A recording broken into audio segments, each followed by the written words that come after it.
It's Dane Calloway, OCO Freethinkers.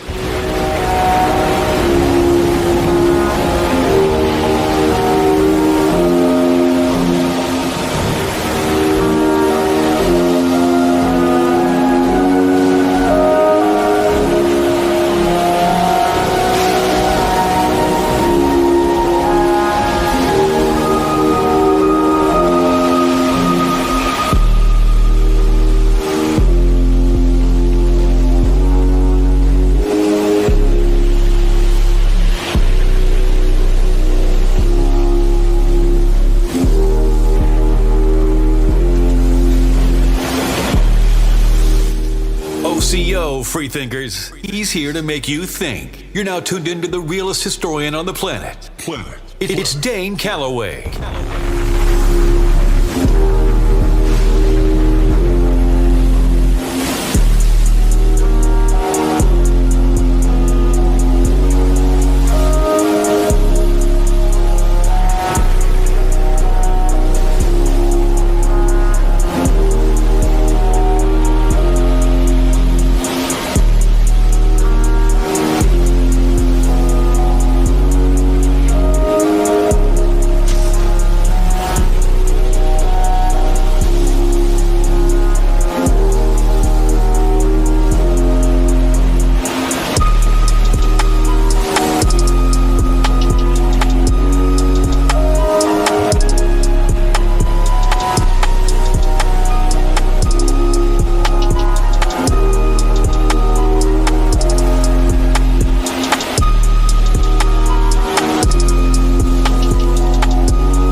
I just want to test real quick, make sure we got some mics going. Make sure my mic is good. Look like we good on this side. Let me check the chat. Chat, what's going on? OCO, everybody. How you? OCO Freethinkers. Hope y'all doing well. I did say I was going to be going in a little early because we got a lot to cover. I'm trying to knock this out so I can move on to the next thing. But just so happened that this turned into a series. You know, I know y'all not complaining. You know, I'm not complaining either, but I'm slightly gotta, you know, I want to move on to something I got, but it is what it is. It is what it is. I really didn't think it was gonna take this long, but it is what it is.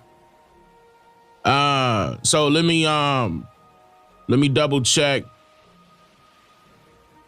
Hold up, we good? Oh, is my mic? Yeah, my mic is on. Y'all can hear me, right? We good to go? Am I loud and clear?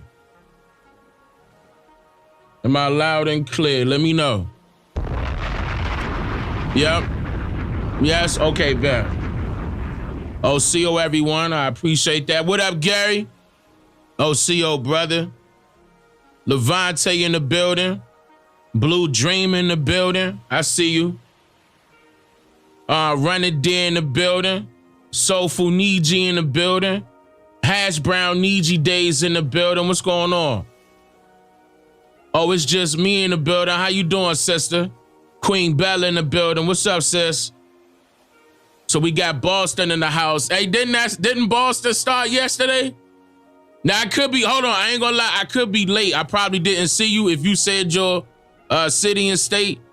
I probably didn't see it, but it seemed like I started with Boston yesterday. I could be wrong. Terrence, what's going on, Oklahoma? I see you. Hey, Dallas, Texas in the building. OCO Drea.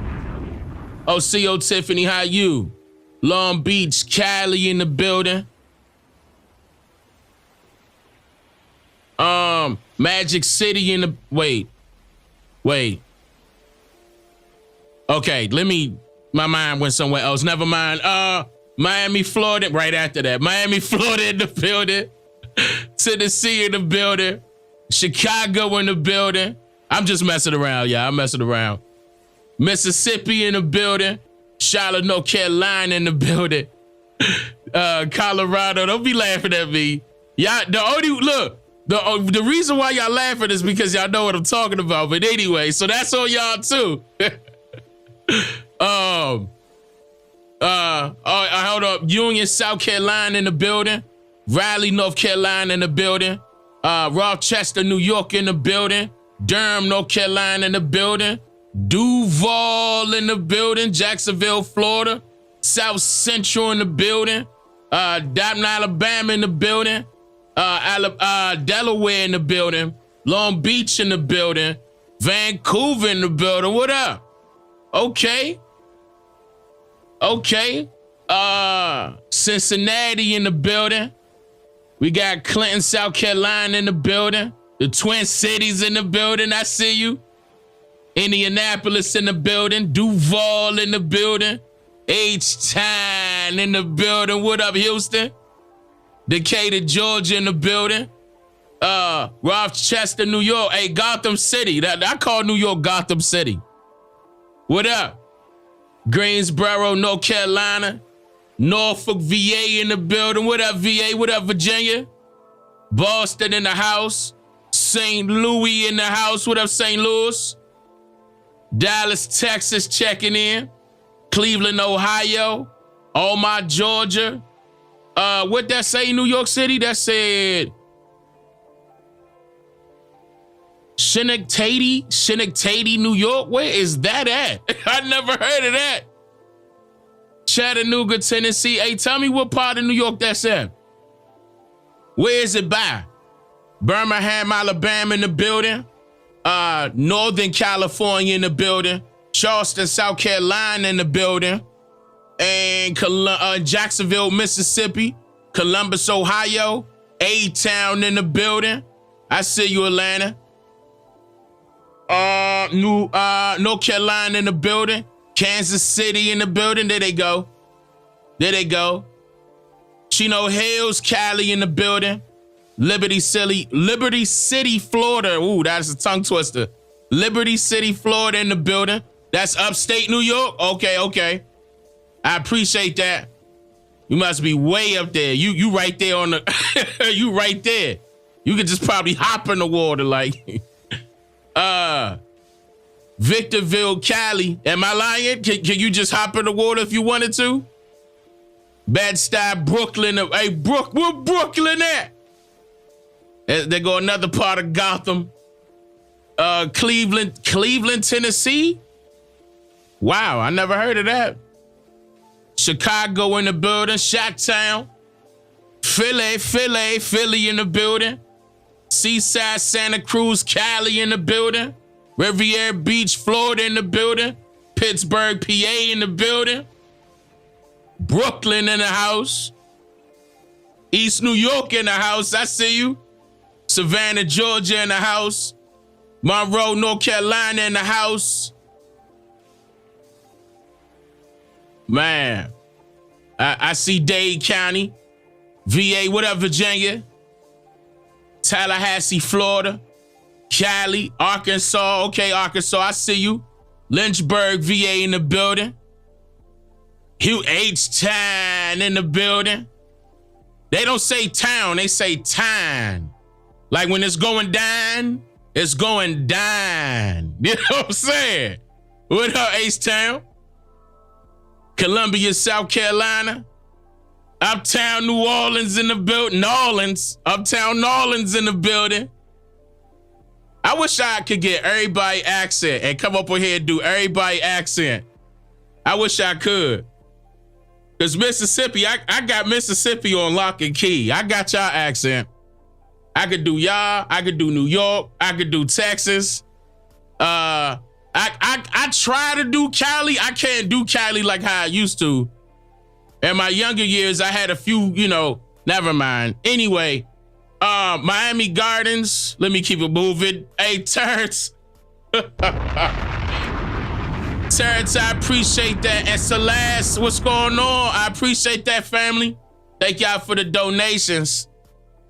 BK, Brooklyn in the house. Little Haiti? Haiti? What you mean? Little Haiti.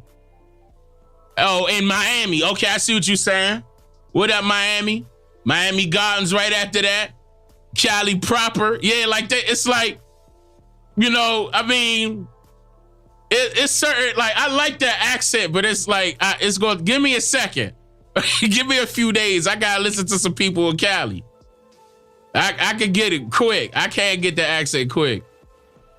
I got to call a few folk. Wait, man, where we at? Maywood, Illinois, Indian Trail. What's MX? What's that? Tell me what that is. ATL in the building. I believe that's Augusta, Georgia, right? You shorten it up.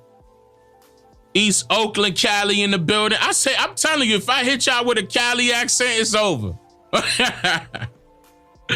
Man, Douglasville, GA in the building. Flint, what up, Flint? Flint, Michigan in the building. Shout out to the whole Michigan. Sparta, Georgia, what up? Raj Creed, I appreciate that. Thank you.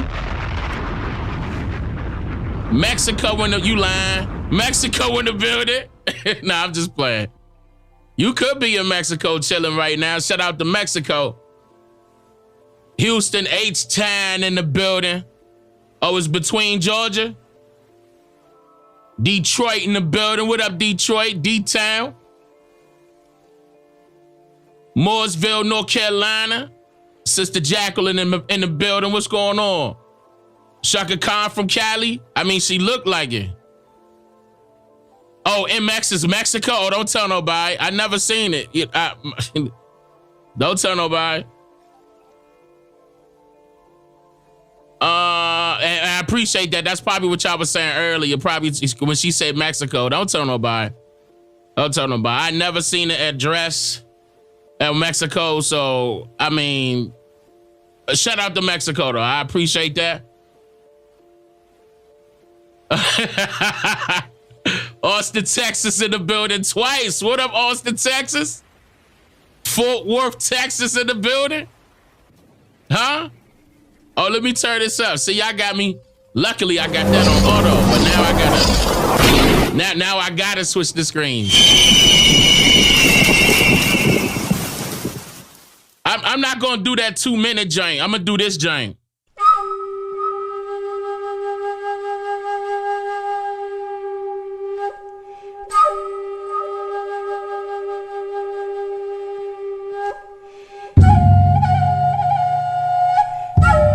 Those of you all that purchased the books that my wife and I wrote, we appreciate that very much. You know, matter of fact, let me clap it up for all of y'all right now. My wife is taking out my hair. I probably, you know, I'm gonna get on camera here in a second again shortly. But you know, my hair is half out and half done. You know, I mean, you know what I'm saying? I ain't trying. Not right now, you know what I'm saying? I get on camera as soon as she take it all out and do what she do. You know how she love my hair pinned up, so she might put my hair in the man bun again, you know. I don't know why the ladies like that, but the men be mad. Man, come on, man, you know, I'm like, come on, bro, like, huh? Like, you know what I'm saying? Like, I can't help it, I got hair. But, I mean, did I make you feel uncomfortable or something like that? Let me keep it moving. Anyway, so I mean, she already told me she put her bid in. She want my hair pinned up, so fair warning. She definitely want my hair in a bun again. So I want to start it off like this. Now I know I did a last. No, it's all right. You know what I'm saying? I'm not roughing it. Nah, hit me out. It's straight. But I'm definitely not about to go on camera and have done, have not. You know what I'm saying? It's just not, you know what I'm saying? I don't care if I wore a bonnet. That ain't going, it's just not. Nah, it ain't, nah, that ain't it. But yeah, last time I did a recap. I don't think you all need a recap this time. Hopefully, you know what I mean? Maybe not. Yeah, don't become a meme. Yeah, nah, hell nah. That's not happening. Get them dookie braids? Nah, I don't want no braids. I don't want no braids. I mean, damn, it's been some years since I had some braids now. It's like, Shoot, it had to be about 4 or 5 years. And I don't know if that's going to take her quicker to do some braids. I don't know if I don't know, actually. I don't know, you know. But I mean, my hair's so damn long now. It take long to do my hair. It do. I know she be pressed to put that thing in a bun and wrap that thing up. It's over, you know. That's real simple. I mean, combing it out and that's it. Buffalo, New York in the building. Gullah Geechee in the building. Etowah River, Georgia in the building. Yeah, I know that was supposed to say Gullah. You said Gilla. Grand Risings. Shoot, what time is it? Well, yeah, I mean, you can still say that. It ain't got no time limit. Ain't got no time limit.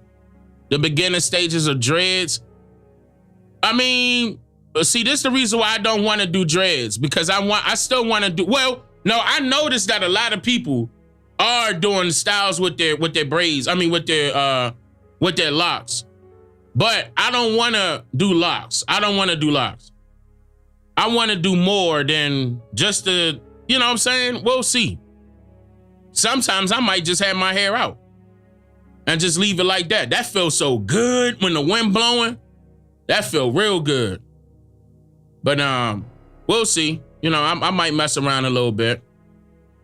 Keep slimming down. I work some things out. Do some different styles.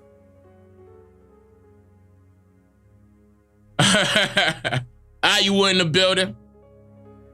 OCO, Mississippi State. OCO. How you doing, Miss Margaret? OCO, Miss Tina, how you? Welcome back too, sis. I see they've been giving you some grief in the comments. Don't you worry about that.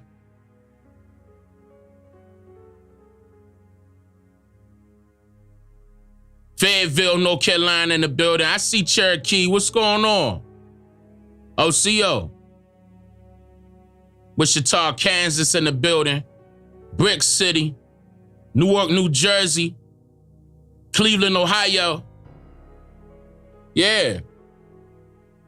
Yeah, absolutely. Absolutely. I don't want y'all that goes for any of y'all. So like, well, if you got straight up issue with somebody inside of the comments, I mean, leave them there. I mean, you know what I'm saying? Keep it moving. We there to go through, you know, some educational stuff. And don't even block this guy right here. Don't block that guy. Trust me, he here for a reason. Don't block him. Don't block him. Catawba County, North Carolina in the building. What's up, sister? What's up, sis? Mohawk in the building. Let me drop a bomb. Catawba, that's fam right there. Jersey, Pontiac, Michigan. And we just getting warmed up. We just getting started. Y'all know what we about to do. Those of you that been around this channel for a long time know I get warmed up for like 10, maybe 15, and we getting right into the session. Well, it depends, because if I'm already hyped, because yesterday I jumped straight into it, kinda, right? I don't know, actually, I can't remember how it went. Well, Huntsville, Alabama in the building, Fredericksburg, VA in the building, a lot of VA. Hey, Alabama, I appreciate y'all. We got to do better out there, Alabama. A lot of our people need to be coming together and start shutting them police officers down out there. They doing too much. Denver, Colorado in the building. South Central LA. Raleigh, North Carolina in the building. Yeah, anybody come up in here faking like they hating, just let them hate, man. Trust me, it's probably one person that got 20 accounts. We ain't worried about them fools. They learning too. Buffalo, New York in the building. Yeah, it's go time. It's go time. It's go time, Flo. So the last one we started, or we ended, actually, I had to pause at the 50-minute marker, so I'm going to bring this one up.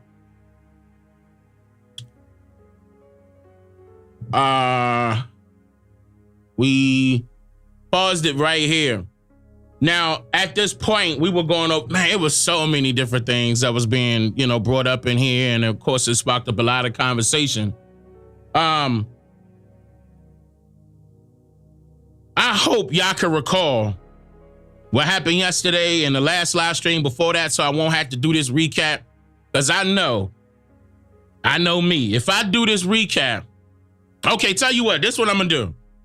I'm going to do a brief recap, okay? Just in case. So we're talking about Pocahontas Island.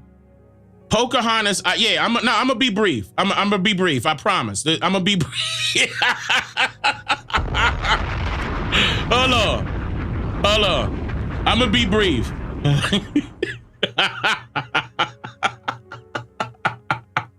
So, Pocahontas Island, right? Pocahontas Island is located in Petersburg, VA. Shout out to VA, right? Now, I want to go over this because this was an Easter egg Sunday, then it got converted into a live stream, multiple live streams. This will be number 3 because of a lot of misinformation that was put out to misdirect everyone's mindset onto what actually happened here in this location and the surrounding areas. Notice how this says Pocahontas, oldest black community in the United States.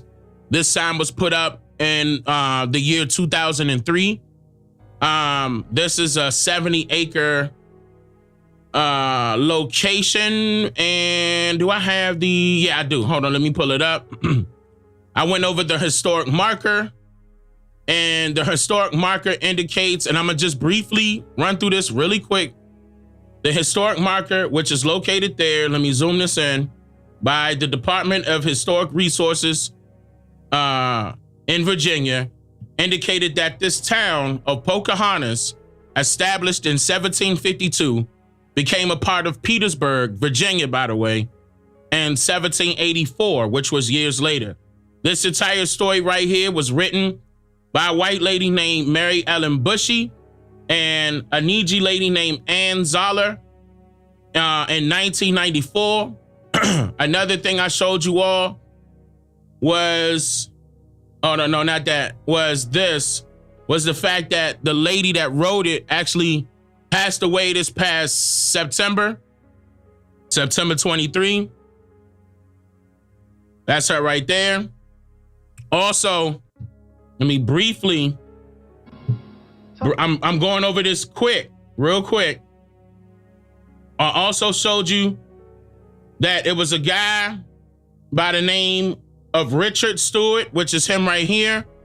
Back in the year 2003, he was getting ready to leave the Petersburg area as a resident there for whatever reason.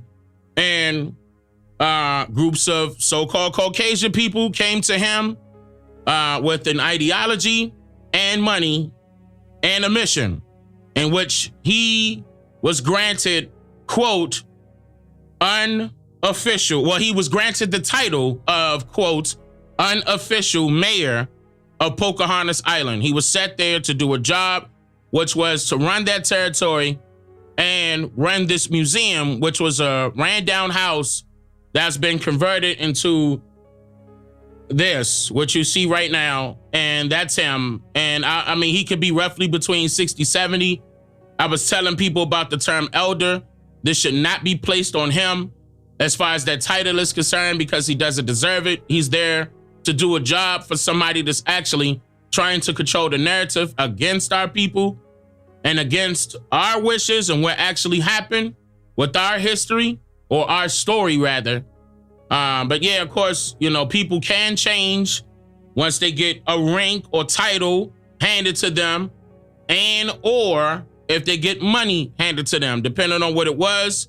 Now, inside of the other video that I'm getting ready to show you, he admitted that he was paid and given a house to live in order to stay to handle this mission. Okay, and that is a plant straight up. But I mean, quickly moving up, this is what it looks like. I'm gonna show you that sign. It's gonna say his name, and it was called the Pocahontas Black History Museum, established in 2003. He was also granted that particular title that same year in 2003. It's in rural area, Virginia. A lot of these houses that are still around are boarded up. Some of them low income, you know, in poverty, but they decided to, you know, allow him to stay here, basically rent free. and it still looked like it's ran down, but this is, considered a museum, and it's recognized as of 2018 by the what is it called? The Smithsonian as a historical site, official historical site. Now, I want to talk about this particular video here, where we left off at this marker. We were right here. Now, I'm not going to, let me briefly explain who she is. Damn, I forgot her name. We're going to call her Miss High Yeller. She's a graduate from Norfolk State University. She majored in history, and she's also the director of African studies. She's going to have that Afrocentric mindset. She's there to steer the agenda and there to debunk certain things that he states just by word of mouth, not necessarily, something that she proves. It's just by word of mouth. Same thing with him. A lot of the stories that were handed to us were just, from this video, were just stories handed to us, not necessarily evidence shown, no paperwork given, nothing, no record, nothing. So this is also done in 2018, if I'm not mistaken, but they made sure these are white folks that's running this now, as far as this documentary is concerned, asking these questions about this particular area. So if you followed along in the past video, she debunked a lot of things that he stated, and then she stepped on her own toes with saying a whole bunch of stuff that we already know that's not true. So we're going to continue on from here. Hopefully you all are all caught up, and I didn't take 45 minutes to do a recap. I think we didn't. Hey, let me give myself a round of applause that I didn't take 45 minutes to do a recap. Hopefully you all are caught up. We talking about this area, Pocahontas Island, that's off of Pocahontas and Saponi Street in Petersburg, VA. Then after we finish this, then we're going to be moving on to some information dealing with dealing with this topic, correlating information. What many African Americans, especially males, have to endure, and the constant harassment. You walk into a store and someone follows you around, and so there's always the supposition that you're the villain, that you are the potential criminal, that you're not given the same kinds of courtesies and considerations that whites would get, because there's a failure to acknowledge white privilege. There's a failure to acknowledge whiteness and how that was established as the foundation of this country, so that if you are a citizen, it automatically means you're white. But you cannot blame certain people when the crime is in the area and all that kind of stuff. Really quickly, before we move forward, parts of what she just said was true. Okay, parts of what she just said was true. Now, if you recall the video, not the live stream, it's a documentary style video that I have on my channel on the statuses of black and white. You are very familiar with me showing you that if you became a citizen, the only people that became citizens of the United States were whites. And that has nothing to do with your skin complexion. We're not saying Caucasians. We're talking about the people that were under the status of white in general. Those are that particular group were considered citizens of America for years until the 1950s. That never changed. You did not become, actually, hold on, I could give you the exact date. 1 second, I should have pulled this up.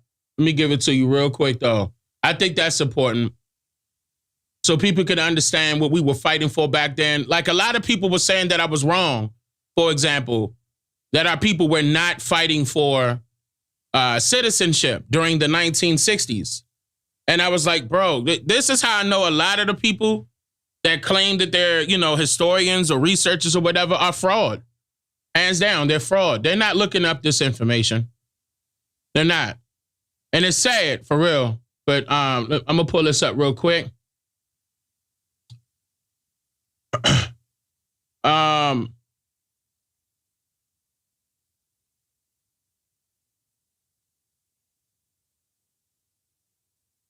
okay, here we go. And you are talking about, but I'm trying to give you the year really quick. Yeah, I was right. Okay, so it remained until 1952. I think I said 1950s, but I wanted to give you the exact 1952. So when they created citizenship, it was by way of the naturalization law of 1790, which was called the Act to Establish a Uniform Rule of Naturalization that required all citizens of America to be white. That's it. I mean, nothing else. Not slave, not black, not African, whatever you want to, no. And that was law until the year 1952. I'm talking about active law. Active law. And what changed it? Listen to this. The only thing that changed it was the passing of the Immigration and Nationality Act of 1952.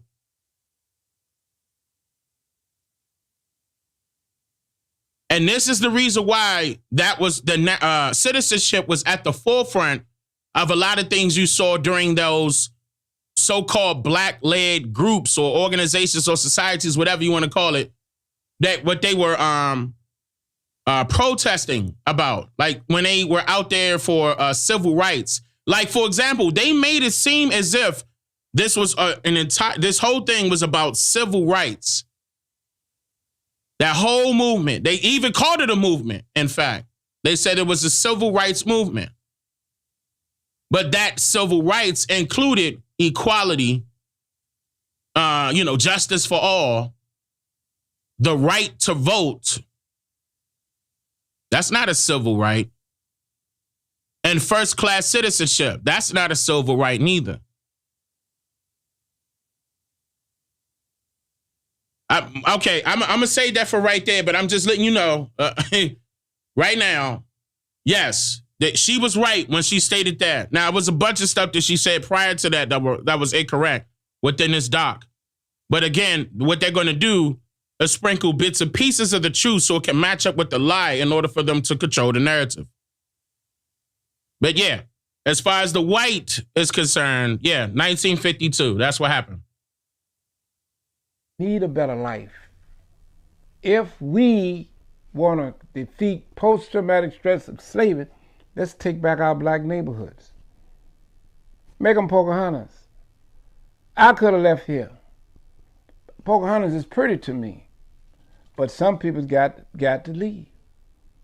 So there are a lot of things in our society that we deny, and those facts seem to get pushed to the side in favor of a very selective argument, rationalization that stems back all the way to the 18th century and the pro-slavery argument, and is really embodied in what I see as Thomas Jefferson's one contribution that should be forgotten. And that is his argument in his notes on the state of Virginia in 1785 that blacks are inferior, whether they're inferior by birth or by condition, it doesn't matter. The bottom line is they're inferior to whites both in body and in mind. And I'm paraphrasing as opposed to quoting. That is at the heart of American culture. Give me liberty or give me death, Patrick Henry. You was talking about a 3-cent tax on tea in the Boston Harbor, wherever you was at. Give me liberty or give me death, but you didn't give up your slave. Mr. Jefferson, the founding fathers. When you had the chance to do something, you said no more slave ships come to America after 1808. Now, 3/5 of America. What I'm saying now, when the Civil War was over and you was economically deprived for 200 or 300 years, how do you catch up? You're behind in the race 200 or 300 years. How do you catch up? But there was two post-traumatic stress out there. You had the poor white man, overseer. There was no provision made for the poor white man and the black man. That's what the Ku Klux Klan came about. No provision. Now, your question was, disparity between income and education in America, you'll never catch up. Right now, parts of Virginia, Louisiana, Mississippi, Tennessee, North Carolina, Florida, the mountains, there's generational poverty and despair that would never catch up because of the post-traumatic stress of slavery. The issues being discussed here are complex with no easy answer. That being said, a comprehensive coverage of this sensitive subject is outside the intended realms or scope of this project. If there is one final thought to say on this, it may well be this. Another thing, we as black and white have to sit down and talk how we can get a better world. I don't care if you're white or if you're black, poverty hurts. I don't care if you're white or you're black, illiteracy hurts. And if you don't get some help, you can't get out of that hole. Over the next century. What help? I'm upset that they cut him off right there, because what help are you referring to? Like, what get help from where? Because again, we know for a fact that the government is not there to help the indigenous people. We know that for a fact. The government is still continuously, still to this very day, helping what? Foreigners. So get help from what? We come together to get help from who? Why can't we help ourselves? Why not? Not all Niji are in poverty. Not all Niji, even in the areas that he's referring to, not all of the people within those states live in poverty. That's not how it works. And if you don't get some help, you can't get out of that hole. Now, that's what I'm saying. We know what the hole is. But then again, you usually ask somebody closest to you that can hear you that you're in that hole to help you up, right? You can't be in a hole screaming out loud and hope that someone in another landmass or in another country or state in this sense can hear you. The neighbor should be able to hear you. They're the closest. If your own community can't hear you, then what's the point? If you can't do it right there where you are, then what's the point? Because trying to surpass right there where you are into going straight to where the government is located, as far as where their position is on this whole ordeal, and still have not admitted to their wrongdoings, we won't get anywhere. And then our people would just grow up to become his age, thinking that that should be the ticket over and over and over again, not helping anyone that lives in poverty.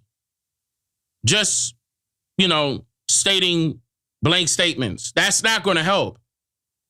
The solution that I stated that will help is we do help our own by having our own. And it starts off in a community basis. Like, okay, for example, if you do live around so-called Caucasian people or so-called Latino people, whatever, they should be willing to help their community when you come together as a community. That's if you're inside of that community. But if your community is predominantly Niji, then it's the Niji that needs to come together as a community to do for their community. Each community work for each other. In turn, you have a body of a nation that could be considered a nation, rather, because that's more than one community coming together for that same cause. So not only their community, at that time, it will be all inclusive. but that takes time. And I'm upset that a lot of the people who are older didn't think that way, as if that didn't happen in our past, as if we weren't together. Like that's not a proper solution. Keep in mind, during the 1960s, they were also attempting to desegregate, and it did work, but they used our people as younger children, or young adults, rather, college and university students. But prior to that, we were living segregated. Now, I want anybody to tell me, were we living better off segregated, or are we living better desegregated? And let's be real here. We have the history of both. We have the history of being segregated for years. Actually, we were living segregated for years before desegregation came about. Again, desegregation came about in the 1960s. That's very recent. Prior to that, all segregation. All segregation. Now, that doesn't mean that we have to be racist or prejudiced against another group. I'm not stating that. I'm stating if we live segregated right now, as far as our community, and we keep everything that we do, as far as our incomes, as far as our spending habits, as far as our banking, okay, as far as our loan getting, credit debit, schooling, building jobs, having jobs. I'm just saying, if we keep it in-house, all the way, not just, oh, we got to buy black. Like,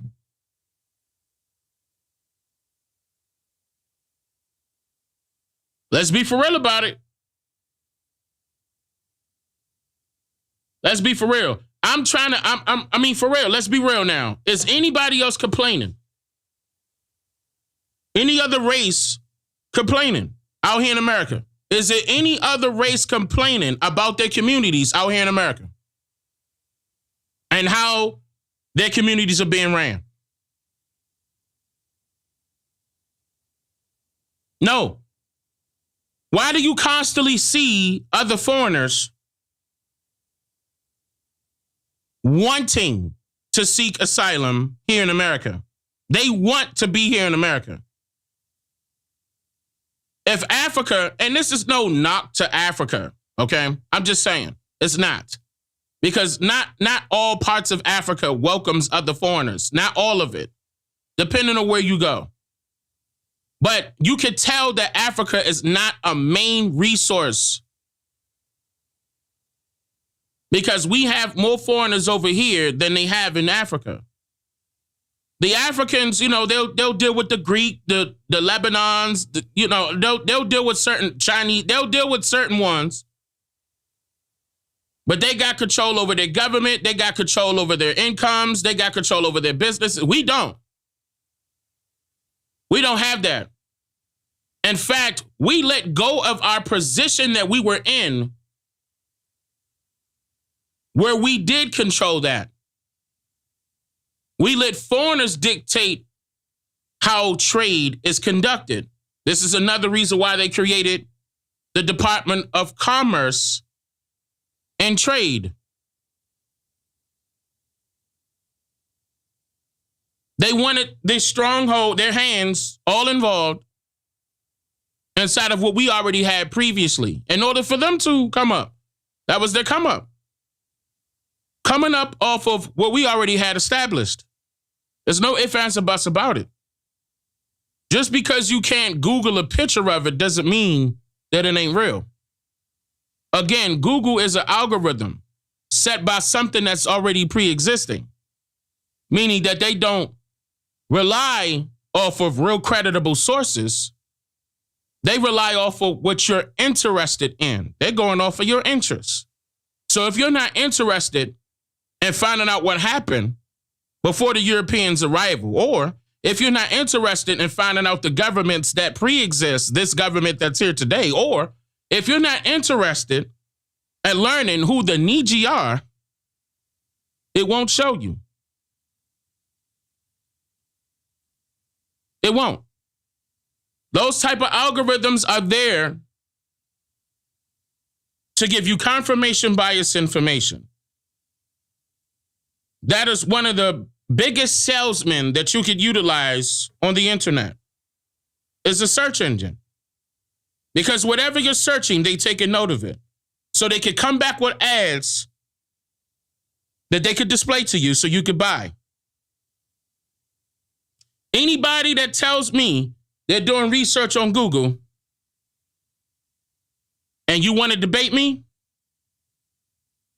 kiss your career goodbye.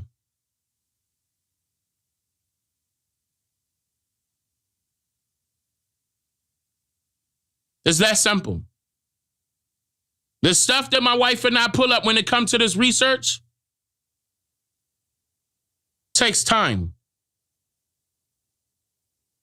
The stuff that you pull up that only accommodates your interest because of the Google search engine suffers from confirmation bias based off of your interests again, pulls up in what? Now, 0.3 milliseconds.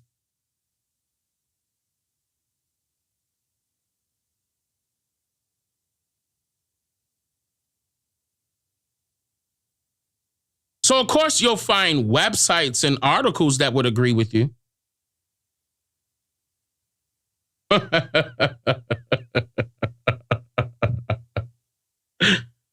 That's not a primary source.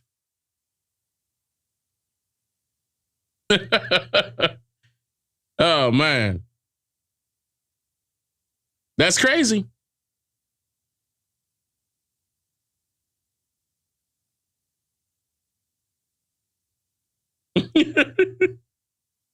You talking about doing a paper or like do research on this, right? But you gonna utilize Wikipedia. No. Like you can't do that in colleges and universities. If your assignment is to do research on the indigenous people of America that are misclassified and reclassified over and over and over again as Indian, colored, Negro, Black, African American, and you pull up something on Wikipedia, you failed that assignment.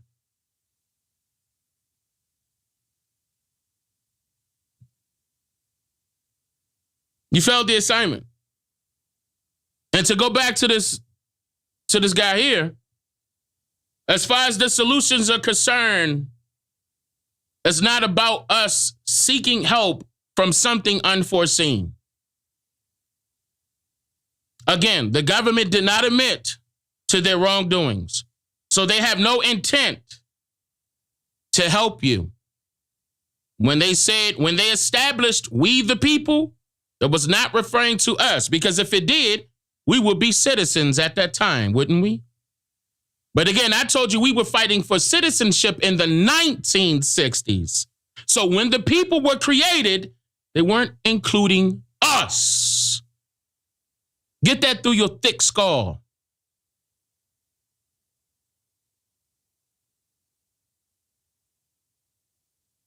That had nothing to do with our people.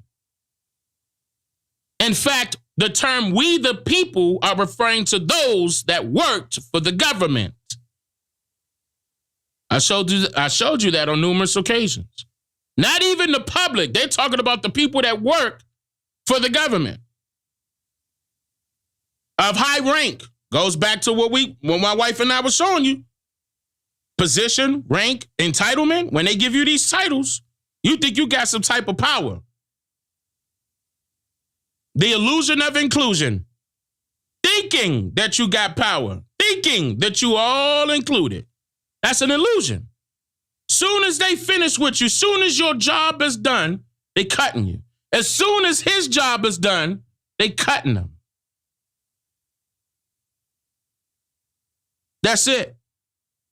That land don't get passed down to his family. Guaranteed. That museum don't get passed down to his family. That income he getting don't pass down to his family. That's a guarantee. I put $100,000 on the line for that. That's a guarantee. That ain't getting passed down to nobody.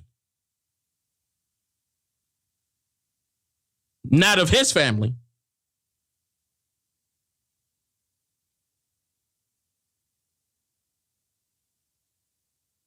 Y'all looking at the wrong people and considering them leaders because they can easily see what's trending, pull up an article and talk about it, and it sound good.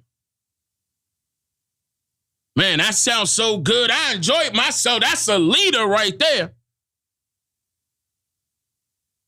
You ain't see Fred Hampton do that. You ain't see Malcolm X do that. You ain't see Martin Luther King did that at all. Nah, Dane, that's the modernized leader. So all I got to do is see what's trending. Pick a topic. Go live about it. And you go consider me a leader?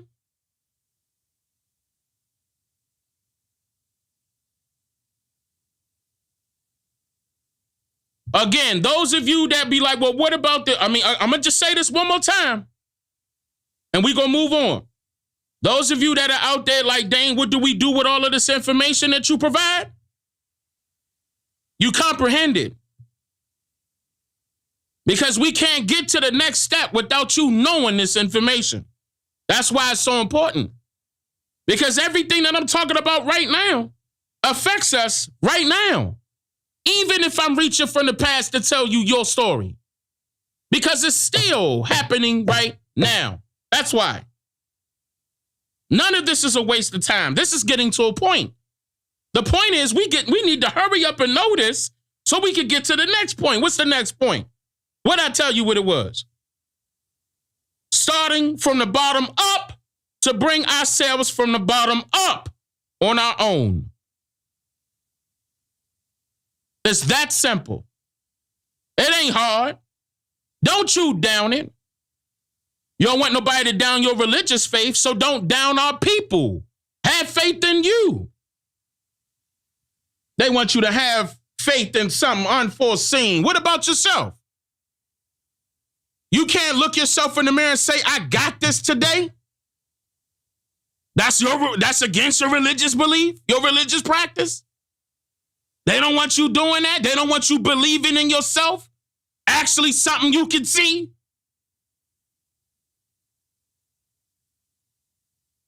See, you stuck on the first step. And you worried about hop, skipping, and jumping to the finish line. It ain't gonna work like that.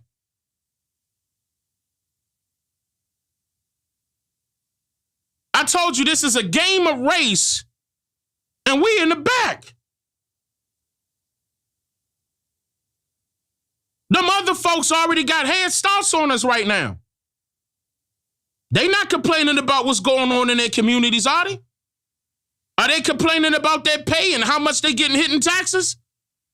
Are they complaining about not getting a car loan, a house loan, a great job, a business loan? Are they complaining about their own people not taking care of their own people? Are they complaining about their own people not buying from their own people? Where their incomes or dollar or whatever, their currency don't circulate throughout their community? Are they complaining? Are they complaining about how they being mistreated by law enforcement and every other parts of the so-called justice system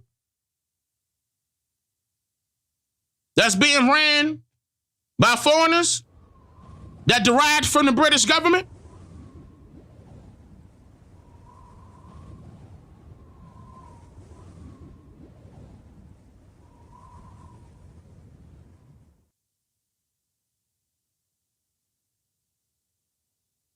Are they complaining about their brothers and sisters being locked up for no reason but being held in jail?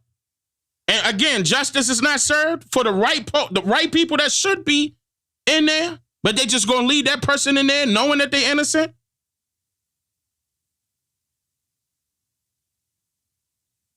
Is that affecting other communities? Are they complaining about that? on a daily, like how we are? Are other communities looking for so-called celebrities that look like them and hurry up and go live about it, talk trash about them, throw them up under the bridge, make money, and then they get called the leader of the community?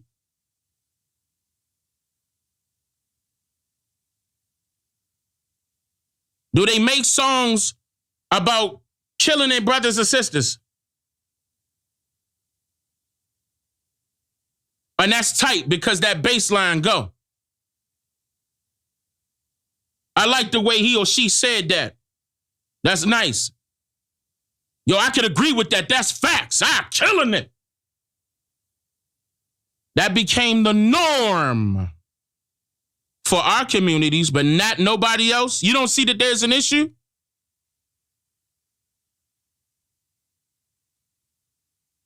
Some of you may say, no, it's all right because we in control of that music. Are we really?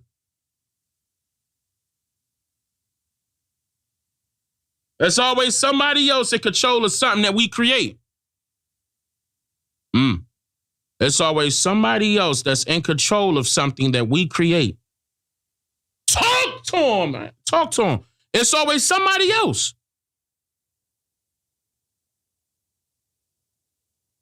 Why not us? Our people keep settling. See how history mistitled the wrong people? Called them foreigner settlers, colonizers. Our people currently doing the same thing.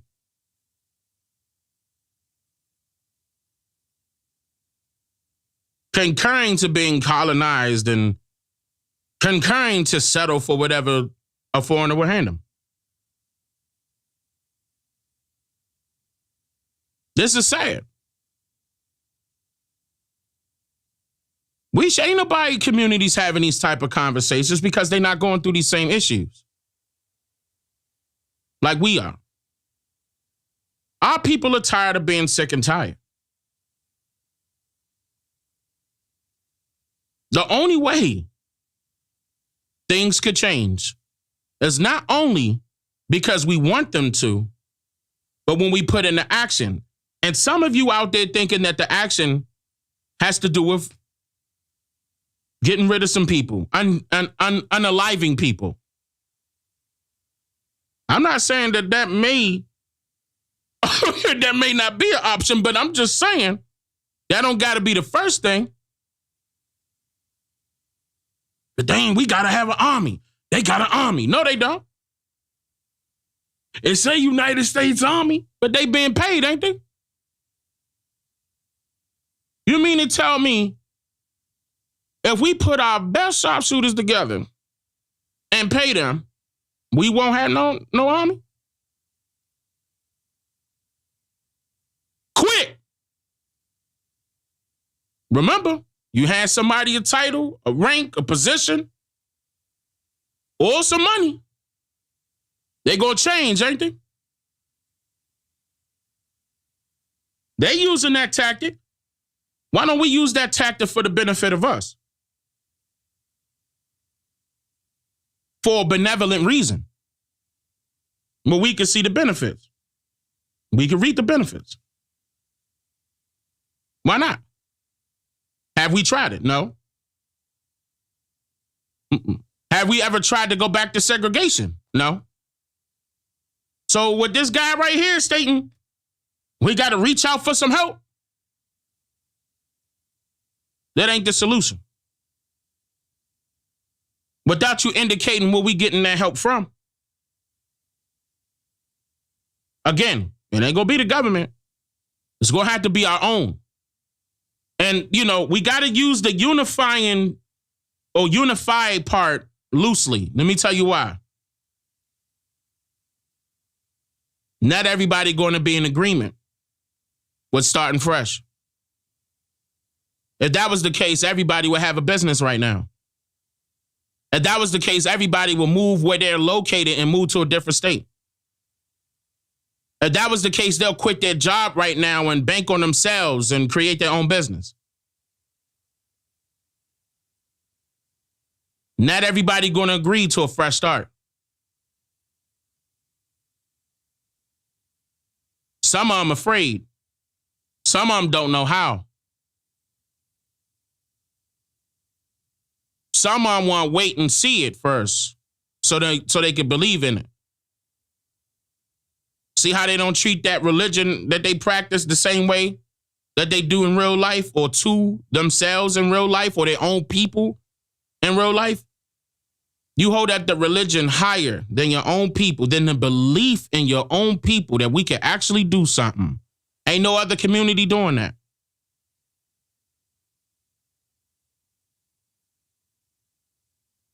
I love it when they use me like this and I get to talk like that. I love it. Keep using me like this so I could talk like that. Keep doing it. It's connecting. I know it is, because I can feel it.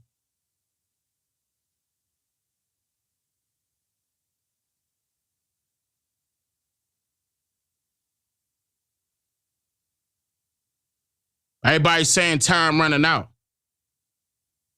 But time, again, is based on one's perception. It's all about how you look at time.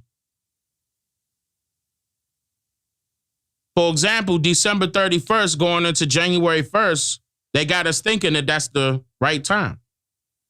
New Year's Eve, New Year's Day.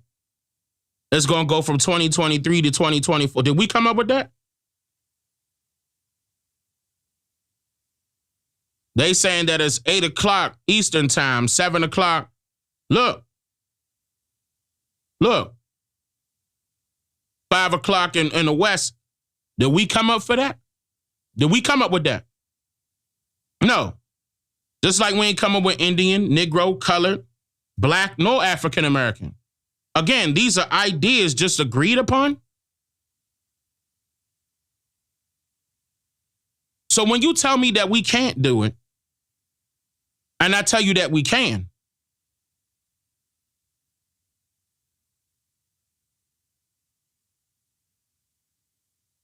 look into how we can. These things didn't just magically appear. It happened over time. Once we become aware of what these things are, we can knock them out faster than they appeared.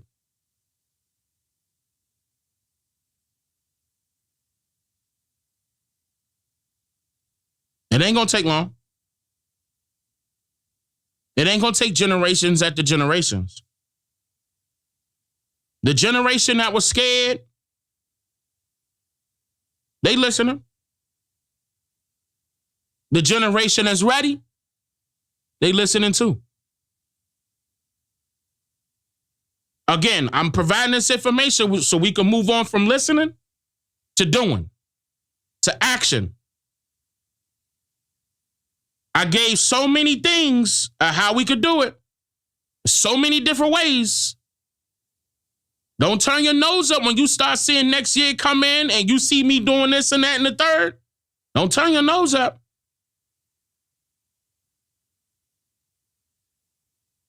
That's a promise I'm going to do for my people. What about you? What you going to do? Stand online and complain? Get in the comment section and complain? That's it?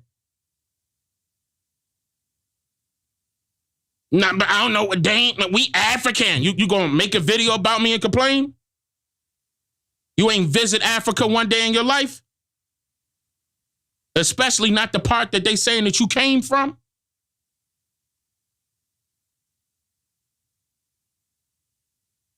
You letting anonymous writers of American history punk you because you a chump, because you don't want to stand up. You a chump. You don't want to stand up on your own two.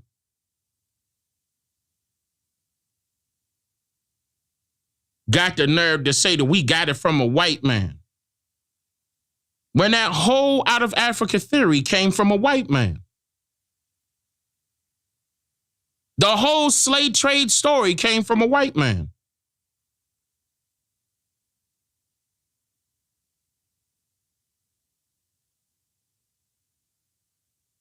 The whole Roman Catholic belief system came from a white man.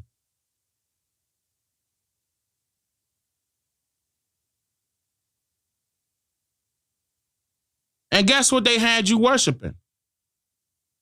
This is the reason why you listen to a white man more so than anything. Because you was praising to a Caucasian man that was up under a white status. Then you gonna tell me that he actually lived. Nigga, were you there? Tugging on his coat and everything was cured. Look how they got you lifting up the Caucasian. You giving him the status of white.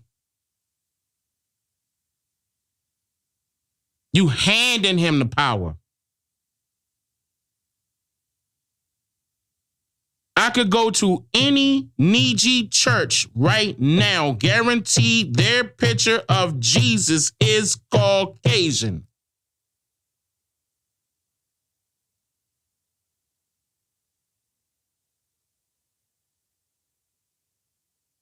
And you gonna tell me our ancestors was worshiping Caucasians 6,000 years ago?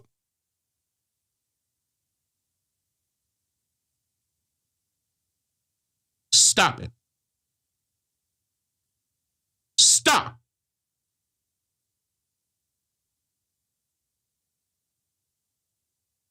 You know what the things I love about the church? I love the church where we get ourselves hyped up.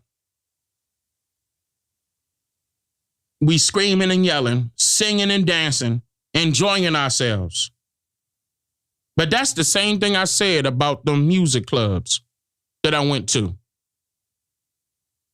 And keep in mind, before the music clubs existed, before, remember how when we saw the James Brown movie, Chuck Berry and them, we was doing all those clubs back there. Before all that came about, where was our people able to get all their energy out? Especially if they weren't able to go outside and practice what the tribe practice, dancing around in circles, making a bunch of noise. If we weren't able to do that, they had to give us a place to do that. They called it the church. You want to laugh, yell, enjoy yourself? You do it up under this roof. That is what they did.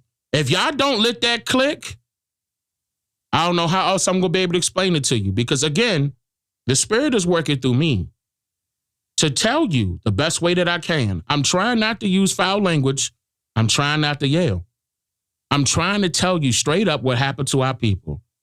And the number one thing that they utilized against our people was religion. That same religious belief.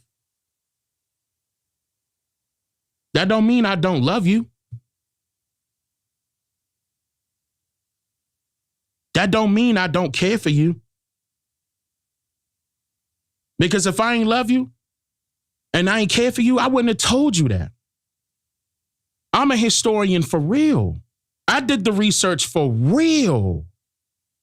I told you it was the Congregation for Propagating the Gospel in Foreign Parts that was sent over here by the London Company, aka the Virginia Company of London. This is the reason why this landmass that we going over right now, Petersburg, Virginia, Virgin, Mary, Maryland, Virginia, Virgin, Mary. The entire landmass up and down on the East Coast, up and down, north, central, and south was called Virginia. I showed you that map. These are the same people that were I'm going to calm down, foreigners that handed us this religion. We did not have it here. We practice our own spiritual way. We were ones with ourselves. We were ones with ourselves. We were ones with ourselves We were ones with nature. We were ones with nature. Why you think we was outside celebrating, making a bunch of noise? It didn't matter if it was daylight or nighttime. Nighttime, we sparking up campfires. And we going around the campfire screaming and yelling, enjoying ourselves. The number one powerful thing as far as energy is concerned is laughter, enjoyment, dancing, making yourself feel great. They know that we are the spiritual people. They know it. They know we are the chosen people. They watched us, y'all. They watched us. They saw how much power we had. And they wanted to take it away. The number one thing that they had to do was to bring those missionaries over here. Teaching us the damn gospel. Gospel? Whose spell? They said, remember they said God spell. Whose spell? Who's God? Then they teach you their words and they wanted you to spell it out loud. Negative affirmation after negative affirmation. You don't see this? Again, this does not mean that I do not love you. This does not mean that I do not care for you. I love you. I care for you. Again, I would not be saying this if I didn't.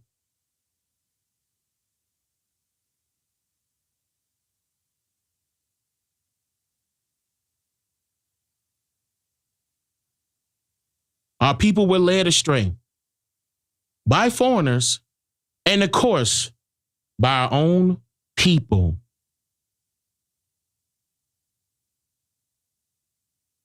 By our own people at the same time. In the beginning, there were no multiple races. It was only human. That's why it was called human. Because the man can come in different hues. That's why. That's it. It's that simple. But when you started creating races, when you start creating races of people, there's a competition. You got to have somebody at the bottom. You got to have somebody at the top. You got to have somebody in the back of the line. You got to have somebody at the finish line. Why do you think they want our people in all of these competitive realms of entertainment? Football, basketball, and they win trophies, don't they? Basketball, all sorts of, you name it, all the sports. Entertainment too, don't they give them awards? BET Awards, they win what? I mean, look how long it took for the BET Awards to be a BET Awards. So-called Black entertainment television. But look at who we copying. You think we copying the Caucasian when it comes to these great rewards? Who the military copying when they get rewarded by, listen, medals pinned to their chest? Badges of honor. You do something great. As a philanthropist, you get a Nobel Peace Prize. Where they get this from?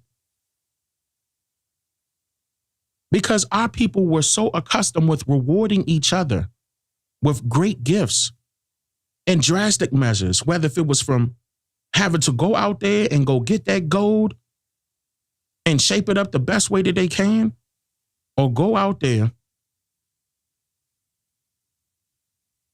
and drop to their knees for somebody that they respected, not who they worshiped, for somebody that they respected.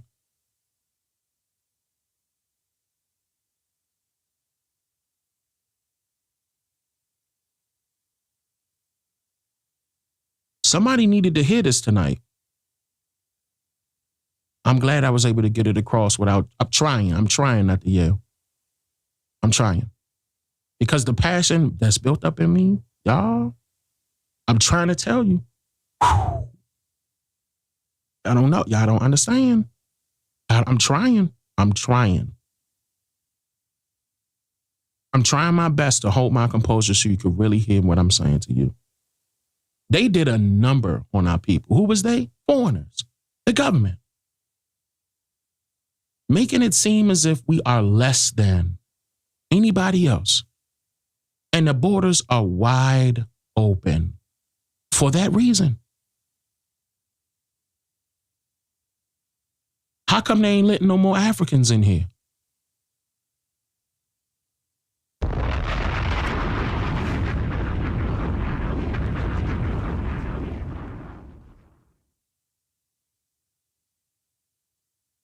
Another bomb.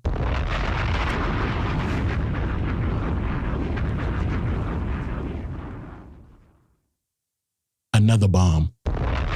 You know why? Because I want you to tell me when the Africans first started over here. 1619, 1992, they said Negroes. I showed you that. Negroes. Well, dang, Negroes are Africans. When did that happen?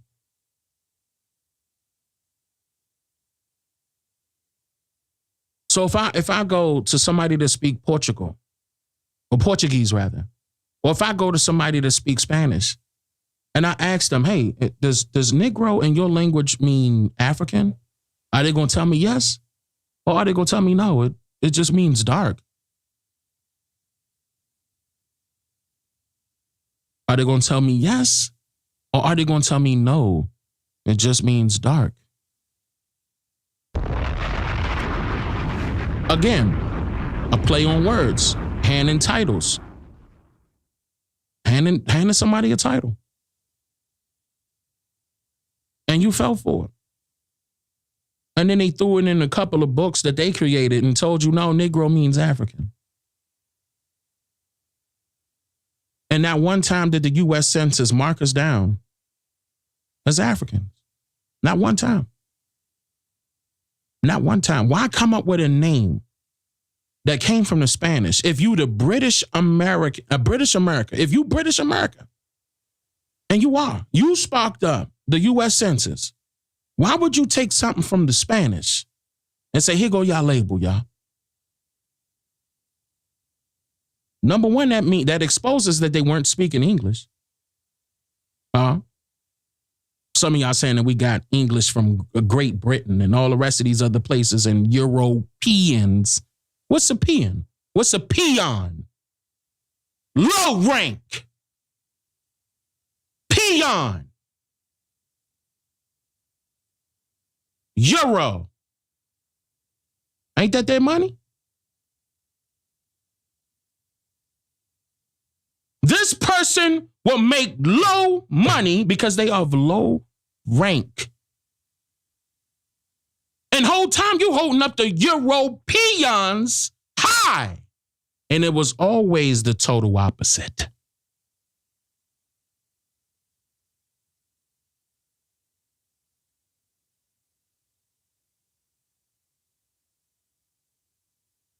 I'm dropping a bomb.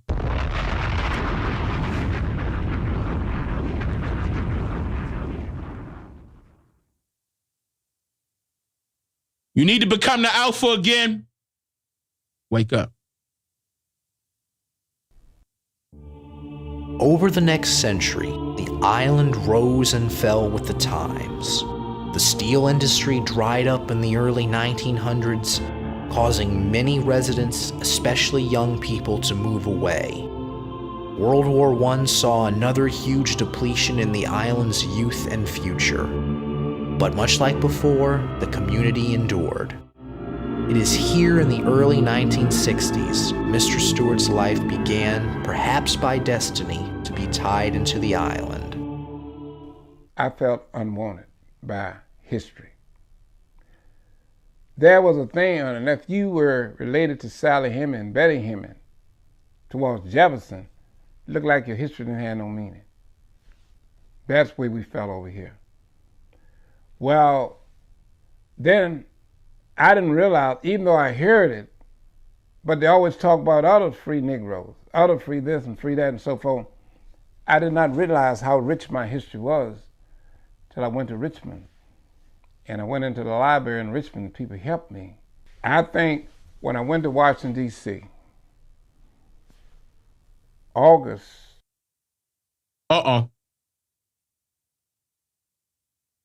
As the picture they showing, let me let that play again.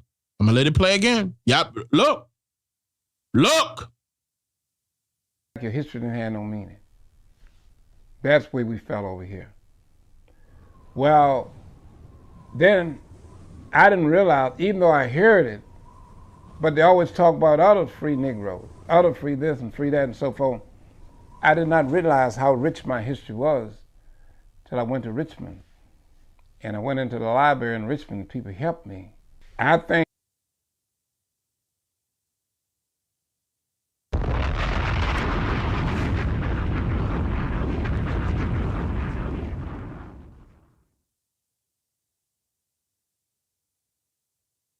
You reside in the territory called Pocahontas Island. Not African Island. Pocahontas Island. You ain't know about none of that. You went to the Richmond Library. They helped you out with the rest of your history. You knew about some Negroes, but you ain't know about the other Negroes. You heard that, right? As soon as he came out that library, they told him, look, take a picture. We got a dashiki outfit that you could put on. We're going to make sure that you're around Queen Nefertiti and some other pharaoh. Make up your mind. You got on a dashiki that was made in China, representing some tribe in West Africa. And you got a pharaoh and Queen Nefertiti over there, representing North Africa. What part of Africa? Listen, you know how confused our people are right now? They confused.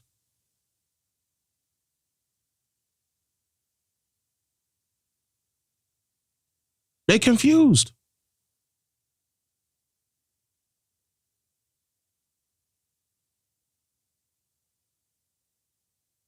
According to their little story that they created, they said that they captured so-called Africans from West Africa. They never told you what part.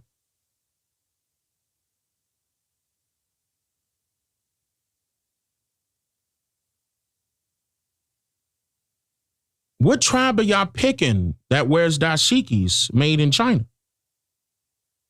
Saying that's your past. Up under that picture, he got it. I am looking into the fires of the past.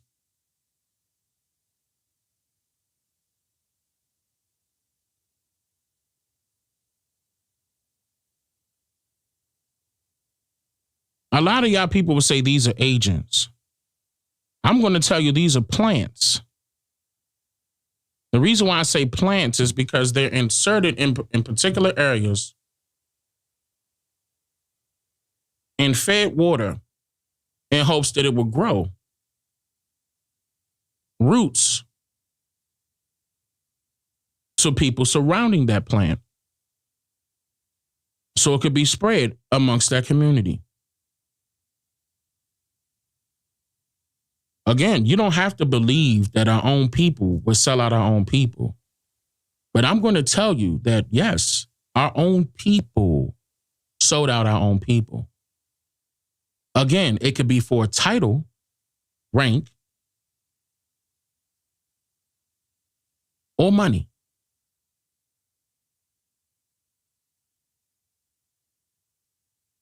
It doesn't matter their age neither.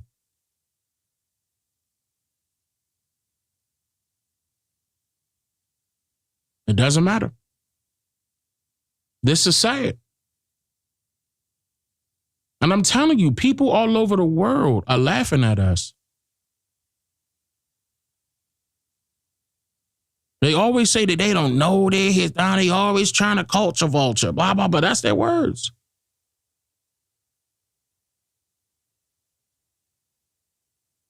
That's their words.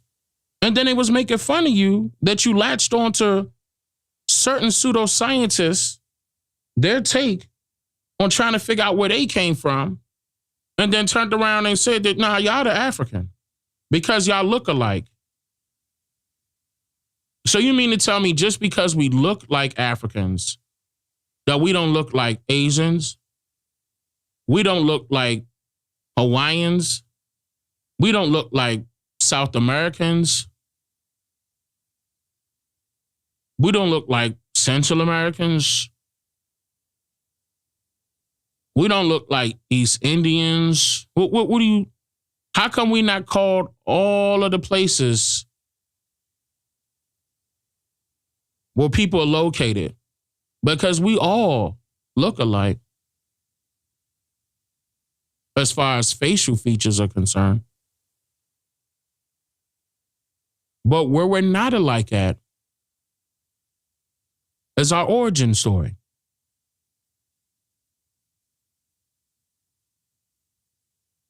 That's what we could separate.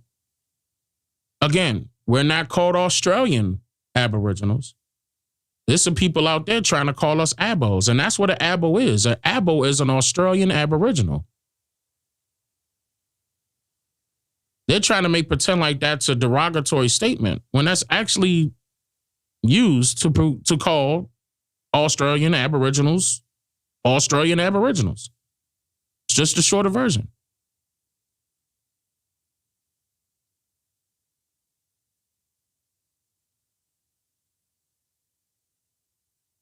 You mad, ain't you? They had your mind on a totally different landmass, purposely, so they could sweep your original motherland from up under your feet. You mad, ain't you?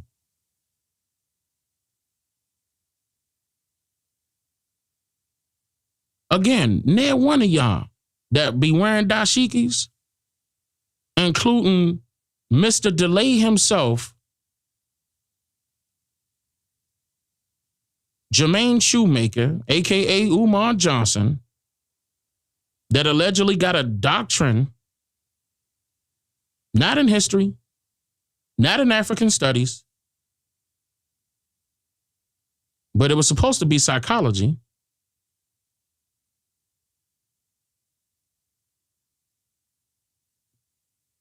Mr. Big Delay, big goofy face. And wearing dashik, y'all don't know these languages. Y'all don't know these cultures.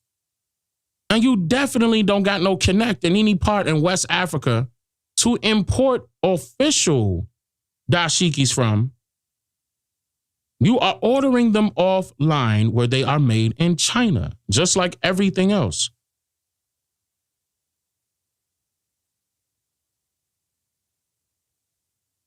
And you look like a fool. And then Jermaine Shoemaker get mad when a Niji decide to go with a white woman or a white male.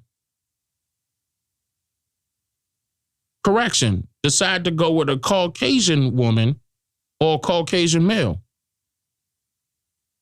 But we didn't caught him a few times laughing and giggling with the Caucasian woman on video. But no. We got to talk bad about everybody else, but not you.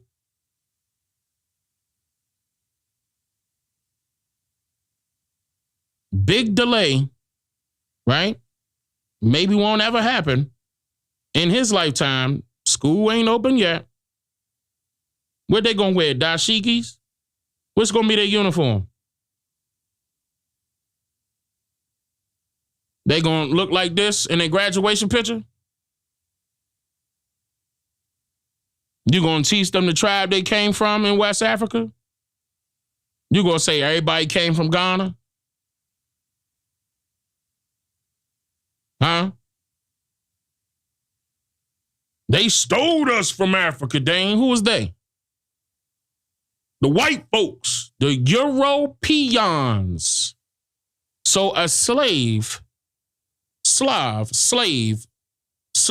shout out to my wife. We're going to go over that shortly. You gonna mean to tell me that a slave, Slav, slab that ain't worth €1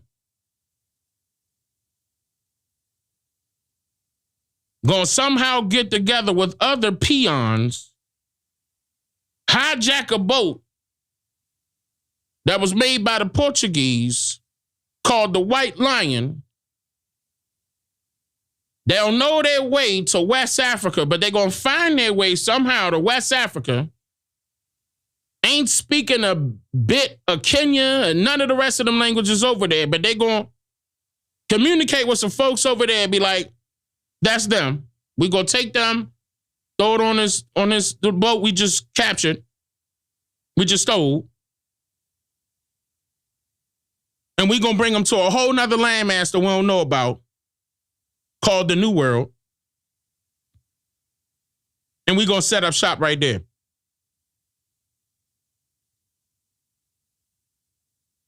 That's it.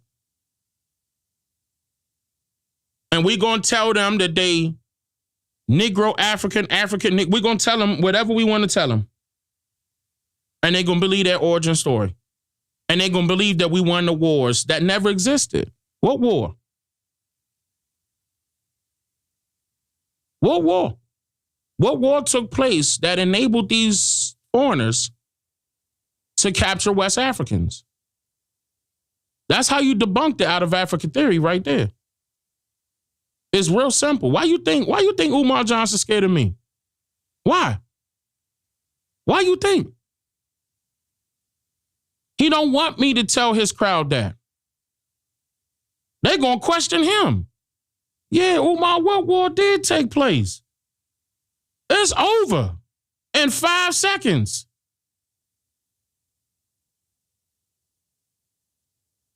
It's going to be some older people like him that's going, deny it because you can't what? What's the saying, y'all? You can't teach an old dog what? Wait a second, I'm going to drop a bomb. I'm going to keep it moving. Watch chat though. You can't teach an old dog what, y'all? Huh? New tricks. Huh? You know how they do? You know how they go? If you haven't already, take a few seconds to thumb up the video, y'all. If y'all enjoying yourself so far, like I am. And, shout out to the Great Spirit. Shout out to the ancestors for utilizing me to get some messages across to people that probably needed to hear that. Go ahead, hit that like button if you haven't already. Let's keep it moving. And so forth. I did not realize how rich my history was till I went to Richmond. He did not realize how rich his history was until he went to Richmond. And I went into the library in Richmond. And then he went into the library in Richmond. And people helped me. And people helped him. I think... oh, man. Fatality. Okay. When I went to Washington, D.C. Right after that. August 1963. That's when Martin Luther King was there. I had a sister that lived on the corner of 14th Street in Girard. Listen. Okay, wait. Shout out to Uptown, 14th Street, Girard Street. I know where that's at. That's D.C. Okay, let's hear. There's a song by The Temptation, Runaway Child, Running Wild. You got to go back home when you belong. And when I got in Washington, D.C., that's what I felt. Oh, my goodness. Runaway child, running wild. What? I got there and the city was too big. Cars all night long, people stand on the corner. Taxi cab, ambulance, policeman. I got to go back home. It's a city. What do you expect? Hold up. What does that have to do with? Okay, I guess he wanted y'all to feel sorry for him and he wanted to go on home back to Richmond. Like, Richmond ain't a city. Of course it's bigger, but I'm just saying. Yeah, I mean, you got small D.C., everything will be tight-knit. Like, I'm from there, Minnesota Avenue Southeast, right off of Pennsylvania Avenue. Okay? Like, I know, you know what I'm saying? I mean, it's tight-knit. So what? It's a bunch of noise. You go hear ambulance like you said, yeah. But what's the problem? Like, you act like Indians wasn't there. Indians still there. What you mean, like, huh? You want to go back to home or something? What happened? You uptown 14th Street, Gerard. What's the problem? Too much action? I don't understand. Too much noise? You talking about taxi cab? You can't get no cab. Now, that's a lie. What cab? I mean, you might see them fly past, but they ain't stopping for you. Like, what? For what I remember, ain't no catching no damn cab. And even if you call them, that's a 45-minute wait. You know what I'm saying? And then they sit up there and wait for 5 seconds and then pull off. You call them like, hey, I remember them days when I was a teenager having to call a cab from uptown so I could go back down to something, man. Oh, no, because ain't no parking. For real, if you driving, ain't no point. Where the parking at? 14th Street? They handing out big tickets. I wasn't fooling with them. But anyway, all right, here we go.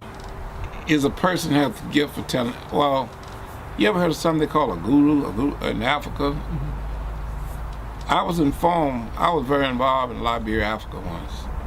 And that was a guy who did the storytelling about history.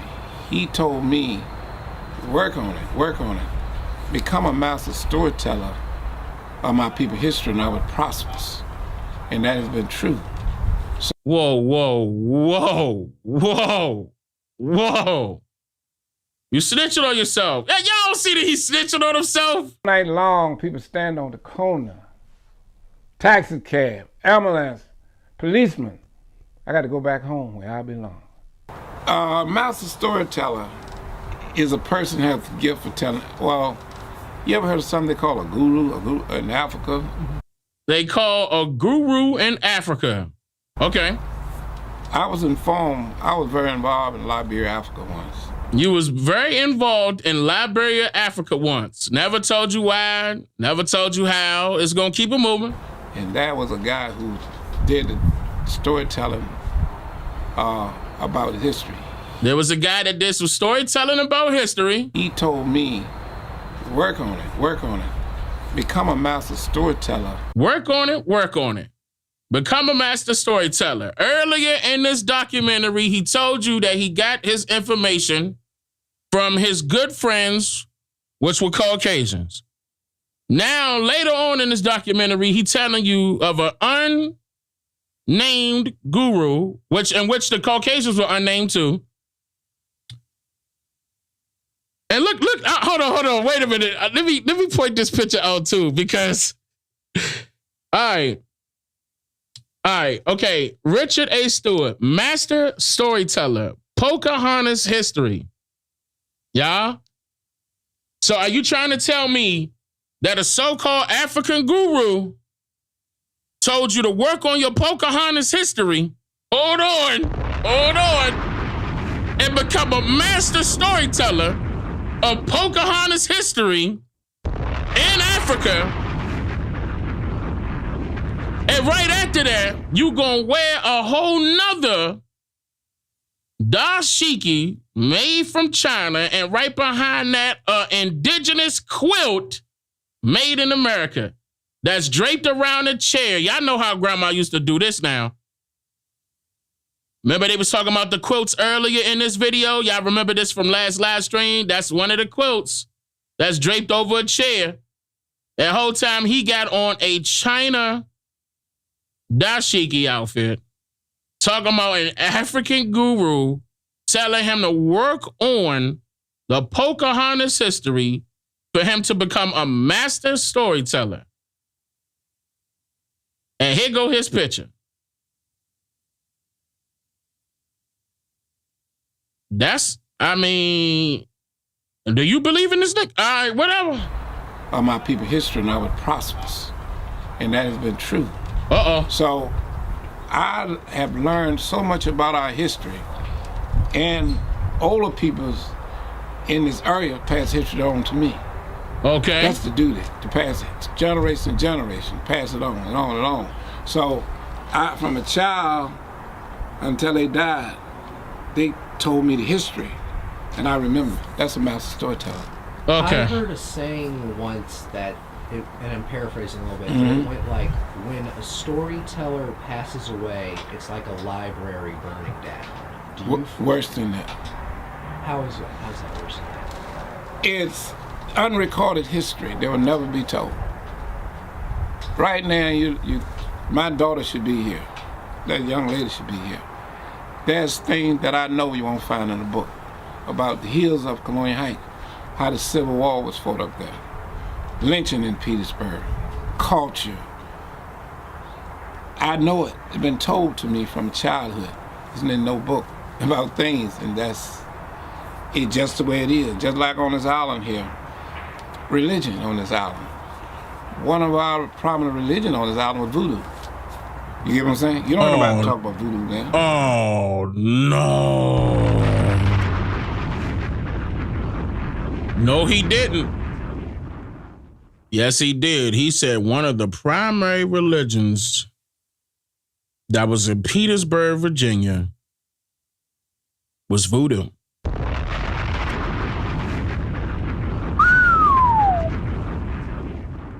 Okay.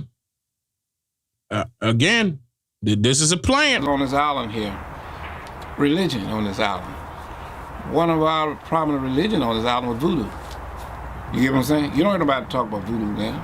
So what I'm saying is that if I don't tell how it operated, from my perspective, no one will know. Wait a minute. Voodoo. Wait a minute. Okay, all right, okay. Oh, the editor put,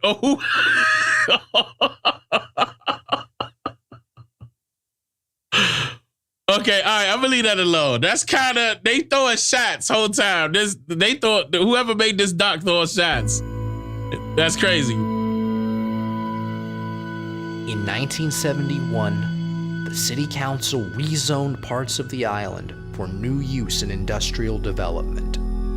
Seemingly overnight, businesses began to set up shop, many without permission from local residents or even via unauthorized land purchases. As far as I'm familiar with it, yes, Roper Lumber Company is probably the largest installation that was built there. In fact, the business has since closed, but the site is still there. And Pocahontas Island has had a long history of residential use. It was a port in its early days when the river was navigable, but it was always residential. People have always lived there, especially the free black community. So they became very protective of that island. And okay, let me explain, just in case those don't know who this guy is, because they introduced him way earlier. I think I went over that in part 1, just in case you don't know who he is. I forgot his name, but he's saying that he grew up in the same area in Petersburg.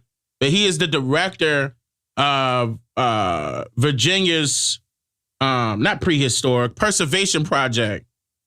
So he's going over particular properties that they will say straight up, okay, this is historic. Particular properties that they will pick and say that this is historic and put a story to it. And, just like how they did everything else, parts Underground Railroad stories and other stories like Nat Turner, blah, blah, blah, blah, blah. I'm not going to go back over that because I know I went over that in part 1.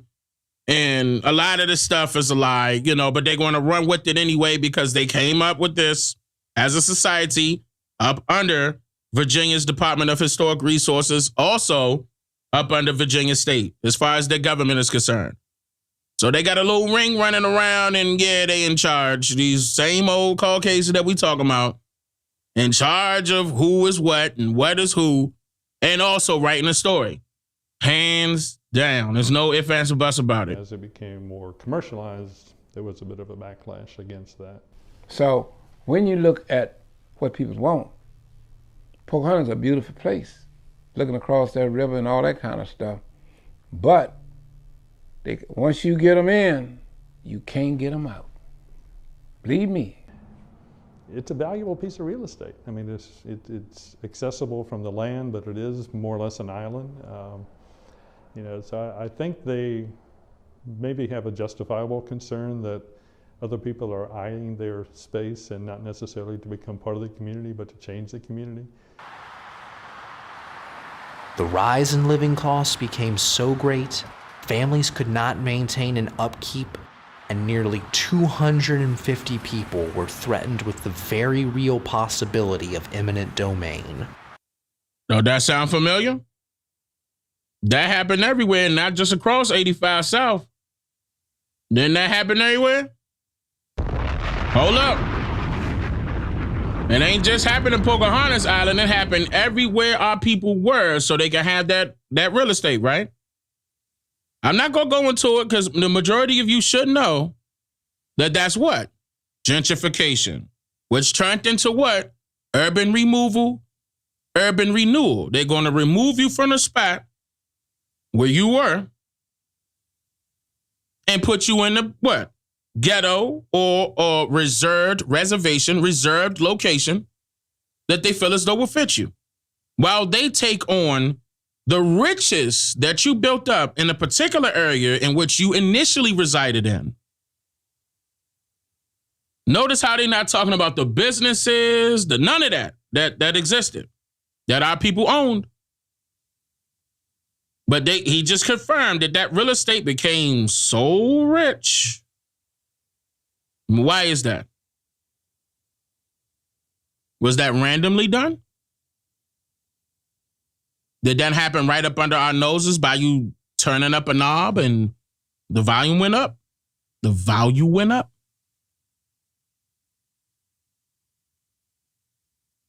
It magically appears, huh?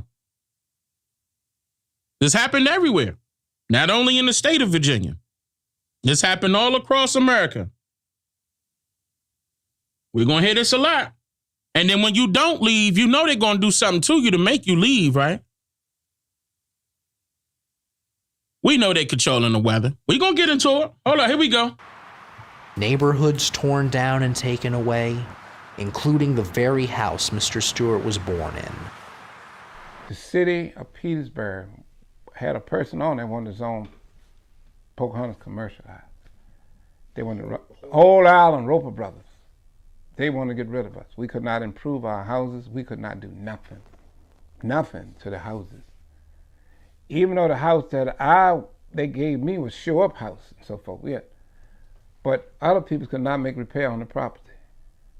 I think that was their way of trying to sneakily get them out without ruling in a court of law. Oh, absolutely. We would see the same thing happen in a lot of places. Virginia Beach did the same thing, where there were constraints put on expanding your home or modernizing your home, where you had to, in order to do that, you had to bring in the water and sewage and pay the tens of thousands of dollars to do that, and people could not afford to do that. So they would sell their land, the city then would appropriate the monies to construct this, and then the developers would build this housing.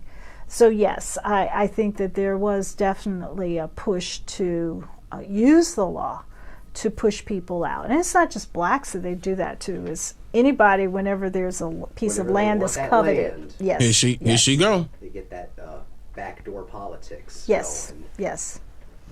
So how do you feel when you look out and it happened to Hawaii too. That's right. That was torn down, and now there's just a bunch of big empty factories that no one even uses anymore? First thing, I was born on that side of the street. That's where I was born at, 154 Pocahontas Street. All that was residential ones.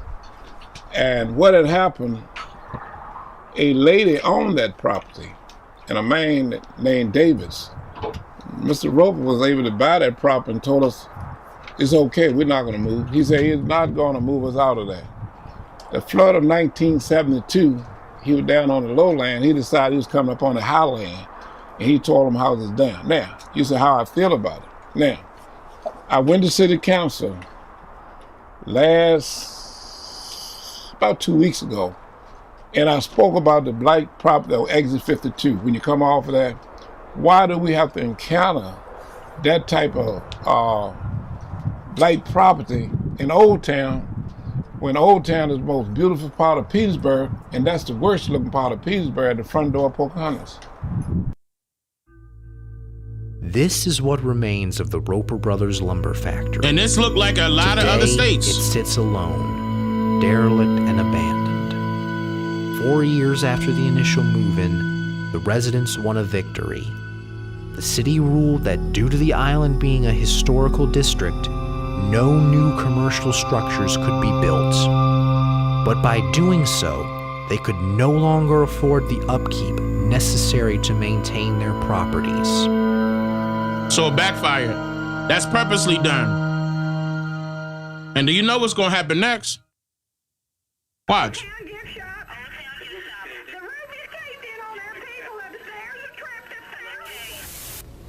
These are images you may never forget. As you can see behind me, the destruction is just terrible down here. Flipped cars and ripped roofs right off buildings. Without a doubt, one of the most extreme storms to hit Central Virginia in a long time. Distance of cranes as construction crews and power crews continue to work in that area. A cluster of severe thunderstorms spawns the powerful multiple vortex F4 tornado. It hits Petersburg first, damaging more than half the buildings in Old Town. Listen. F4 tornado hit Petersburg first. And it's the same government that you asking to help you. Same one. Buildings. Without a doubt, one of the most extreme. What you gonna say that was natural? You gonna say Mother Nature did that? Skip every other area. Okay. Virginia in a long time. Distance of cranes as construction crews and power crews continue to work in that area. A cluster of severe thunderstorms spawns the powerful multiple vortex F4 tornado. It hits Petersburg first. Look at that. Damaging more than half the buildings in Old Town. Shortly before noon on August 6, 1993, a Class 4 tornado struck the Central Commonwealth of Virginia. Before subsiding, it caused the deaths of 4 people and more than $50 million in property damage. It was the most devastating tornado in recorded Virginia history. Sounded like a train coming through the building. And when I stood up, I looked, I was on the 3rd floor, and you could see the roof just peeling off. The truck picked up off the ground, and all of a sudden it dropped back down, and it was just that quick. While not present on that day, Mr. Malone remembers the incident vividly. As a matter of fact, we had our first mobile phone. We were on a trip up in Charlottesville, and we were thinking what a wonderful tool this is. And one of the first calls we got was, oh, by the way, a tornado just hit Petersburg and it collapsed the 3 of the 4 chimneys on this building. So that was on a Friday. We came down here the next morning, but the city was, this part of the city was cordoned off. We couldn't even get to this building to assess the damage. It was like almost, 3 days before they would allow us in to see what happened. 3 or 4 days. Listen, y'all, I want to, again, I saying Maui. A lot of our people do not know that the same situation that happened in Maui happened multiple times. Not just in South America, but right here in North America, purposely, when they want to move people out that don't want to listen. And who is they? It's the government. And they, at that time, got that type of technology where all they got to do is either lower the frequency or raise the frequency. They got towers everywhere. Notice he said that was the first time they were able to use a mobile phone.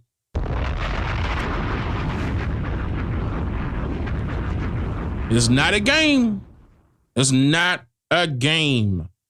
All right. And that's a conspiracy theory, but it's not a theory if it has been proven. Time and time again, we're showing you their actions. And it's direct hits at particular areas. That's not a coincidence. That is areas that they want to hit. It's areas that they want. When you wiping them clean and starting fresh by way of force, again, they didn't have military forces on the ground, did they? No. That's how easy it can happen. And they did it in so many different areas that don't make sense. And some of them areas that were, again, some of those areas that were there, as far as our people, where we were prospering, they used dynamite. Or they used their military to drop bombs. By way of planes. Come up with an excuse. The government don't like what's going on, they changing it. After 1875, our people were under attack by foreigners and their greed. It came out of nowhere. We were unprepared, just like Maui. That's what I'm saying. We can't let this happen again. We can't. We can't let this happen again. This is all the more reason why the communities, go back to what I was saying earlier, have to control their communities. Have to. And these people thought they were doing the right thing out there in Petersburg, Virginia. The whole time, they thought they won. Prices was up, and they couldn't afford nothing. They said, oh, okay, they still sticking around? Say less. With the flick of a button, manipulate that weather, cause a so-called natural disaster to happen.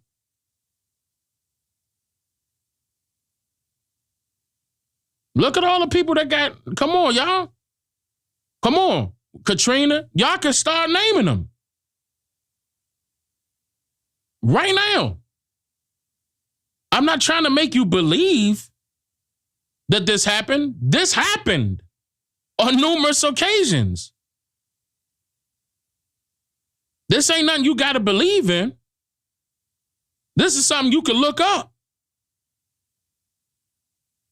It happened in every single state, especially on the East and the South.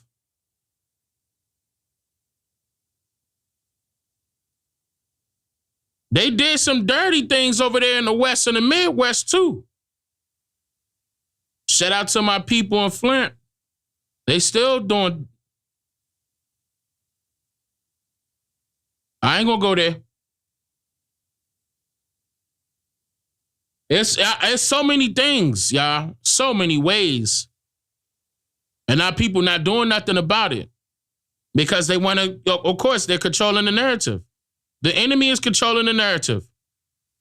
For you to come out and say, oh, that's a conspiracy theory. For you to turn your nose up and not think nothing of it. For you to leave it alone. But this actually happened. Look at that. On Pocahontas Island, 62 homes and the community church had either been destroyed or damaged. Homes which had stood since the 1700s, gone in an instant. Homes that stood ever since the 1700s.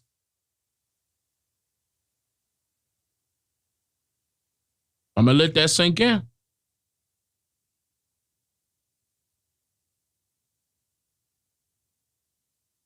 You thought our people was living in teepees? What'd I tell you? We be wildin' up a turtle wildin'. Them squatters had to stay in teepees. Didn't I say that?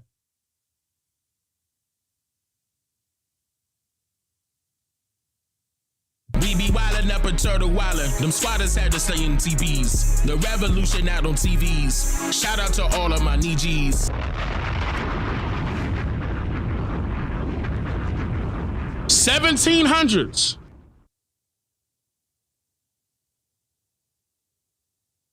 Come on now.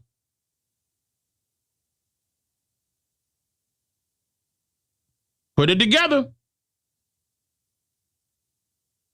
Put it together. Near nearby storage facility was hurled across the bridge, blocking the only route off the island. For days, the storm-ravaged residents were trapped, unable to leave, nor was any rescue effort able to gain access. Unable to leave, nor was any rescue efforts. Don't that sound familiar? Was able to gain access. Don't that sound familiar? Maui, right? Right now, all you can say is Maui. But I'm trying to tell, when I say that this happened throughout America, I mean that here.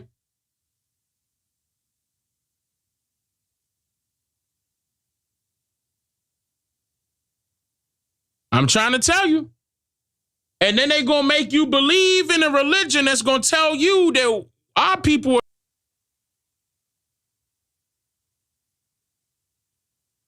is that we allowed infiltration to happen.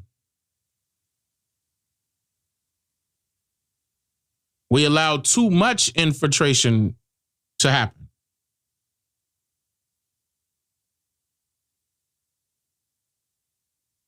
That's what we did wrong. We betrayed our own people. So if you want to look at it like that, that curse don't gotta last a lifetime, every single generation. That curse can be reversed.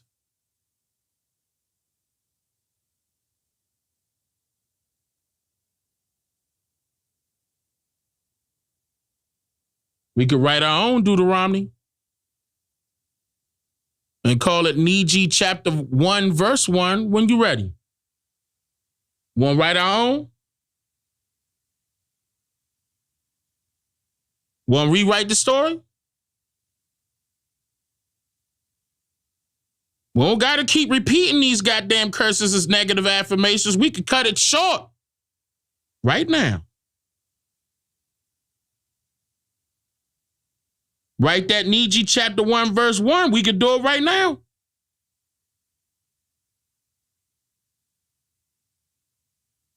Right now.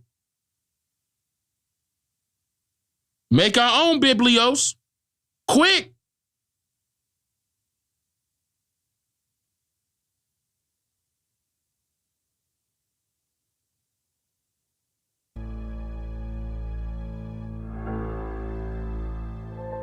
It's just amazing. I mean, you see on TV or you hear about natural disasters that strike a wide area, but until you really stand there and see it, it's almost incomprehensible, the level of, I guess, personal reaction or understanding of what a wide-scale catastrophe is totally different when you're in the middle of it rather than just watching it on TV or reading about it in the paper.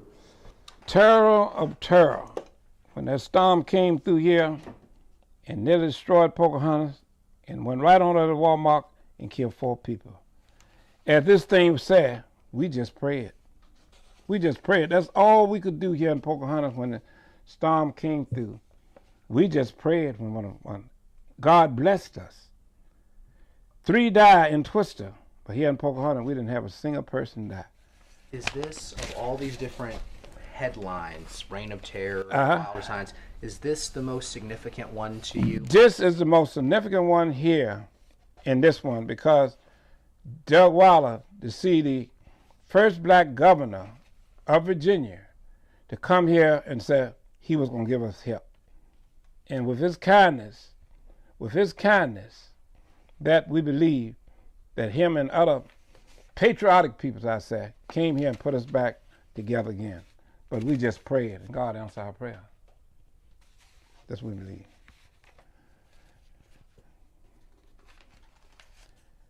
Terror. The bedroom just exploded. That's what happened.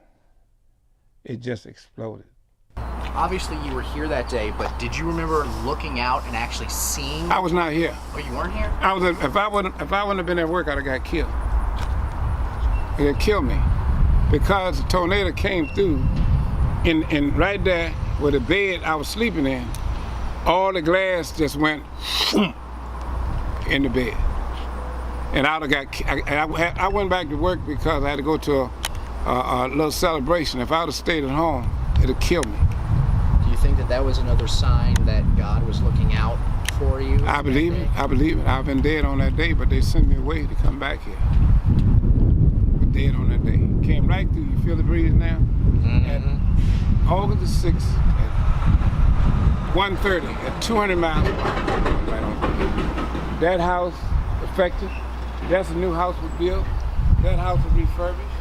All these were refurbished. That house was rebuilt. It destroyed everything. Right there. Went on through that. Yep. Pocahontas, a lot of the buildings there were just demolished. I mean, they had been collapsed to the point that they were just removed as debris. I think they're down to like 52 structures there now, where they were close to 100 before. People were living in tents. Yeah. More than half. Exactly. So I mean, it was a much more devastating impact to them than it was. I mean, our loss was financial. Now, something wrong. If they saying it was more than half, I mean, and it was no deaths, I mean, that will be the great thing to say, but that's kind of, to me, that's kind of hard to believe when you got somebody going to be home. Maybe it wasn't reported. Maybe it wasn't reported, but that right there to kind of, I mean, for you to be like it was no deaths, God blessed us in Pocahontas, but y'all just also saying that it wiped out more than half of the structures, of the houses that were there. And many were built in the 1700s. I don't know about that. To me, that's suspect, But again, that's complete speculation because, again, they didn't show proof and I didn't pull it up neither. So me just listening, it don't sound right, though. That's how I'm going to say. It's life-altering. They would not leave. It's our sacred land. Some of them stayed here. It almost slept in a tent till it worked on the house. They would not leave. Do you think that there was a fear amongst the mindset of people living here that if they did, they wouldn't be allowed back in, that they would say that this is like too degraded for you to live in? Let me explain to you. When this tornado came in here, they found out some of those deeds hadn't been changed in 100 plus years. They never was changed. People died, they still living there. A lot of them figured that through legality, they won't lose their houses. A lot of them figured that they're going to come up with some anger to take their houses. So they stayed here and watched the house, sat in chairs and so forth. Okay, now you saying that they stayed. I myself never left. Now you saying that you... That's another thing I'll tell you again. Okay. When that tornado came through here and destroyed all that property, I had mild damage compared to other things around me fell, but my house withstood the storm. I stayed here. Okay. You stayed? One thing that I've heard in research about this tornado that they really seem to only focus about like the devastation that happened afterward, and they try to make it sound like there was this big tragedy and everyone lost everything, but from the way you're telling it is that it actually brought the community together, and that's not the story. The greatest thing that ever happened when that tornado came through Pocahontas, God sent that tornado through here, the path. Wow. It was guided by God. Wow. It came through here 200 miles per hour, August the 6th, 1993. This is not good. When a tornado hit water, it get power. So when she came through Old Town, boom, boom, boom, boom, boom, boom, and when it hit that water, it speeded up. But look at it now. It came across the Appomattox, and Roper Brothers had a commercial warehouse that destroyed that. It came to that petroleum place down there and stopped, and went down the street and came around it. It went around it and came around it back, didn't touch it. It went and where the chapel at and destroyed the old termite chapel, and went right straight across there and destroyed the old regular car lot we had and went on across the river. You gonna tell me that God didn't guide that tornado? It don't sound like God. Now, I mean, people who have never Unless you're talking about the Able government. to afford a house. If you own your house, if you make less than $28,000, they rebuild your house and do. Some people got brand new houses that could never afford it, and a lot of people's houses was updated that could never done it. God saved Pocahontas. Wow. I mean, y'all heard that. There's no need for me to pause and explain. Y'all heard that.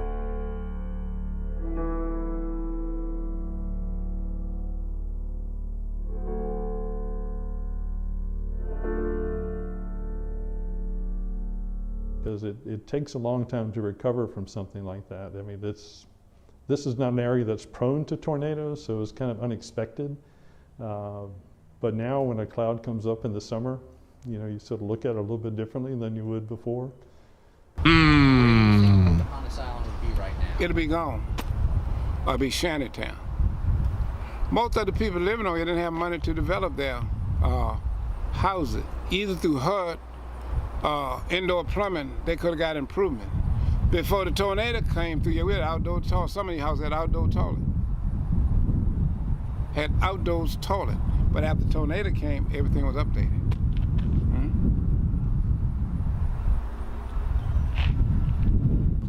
What was your, can you remember the first time you met Mr. Richard? I mean, we talking about 1700s houses. It was in the context of the endangered sites announcement. We wanted to reassure him that it was not a negative. We were looking at this as, you know, hopefully a way to bring more attention to the island, and we weren't certainly not casting any aspersions on his stewardship of the island or his interest in the island. That we wanted to be partners in that, and tried to make him feel a little bit more comfortable about it. Because, you know, to say something is endangered, as you talked earlier with the endangered species, sometimes that's not a positive thing, and you know, I guess in the strict dictionary definition, it's not. But what it's meant to convey is that this is important, and that, you know, we may lose this. So, you know, let's pay attention. Let's see what we can do. And so when you have someone trying to preserve a space so that the memory of some of what these people endured and what they were able to create for themselves is in many ways sacred, because it's not generally respected. It hasn't been respected by our larger community. And there's been no effort to ensure that those spaces receive special attention. I think that what she had in Pocahontas is so sacred. See, Pocahontas is not only black history, it's white history too. Whites was here before the blacks got here.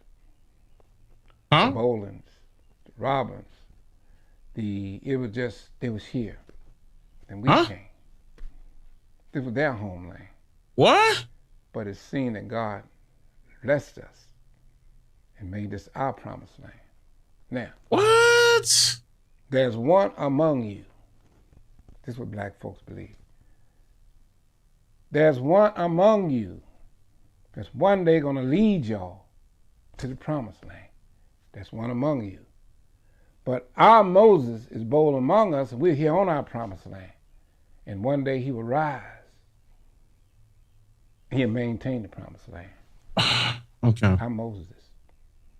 I'm that man that they nurtured as a child and told us the story of Pocahontas. I am that man that, look,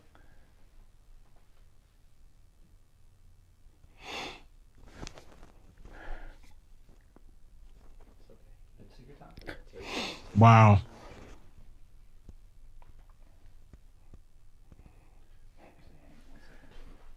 Wow.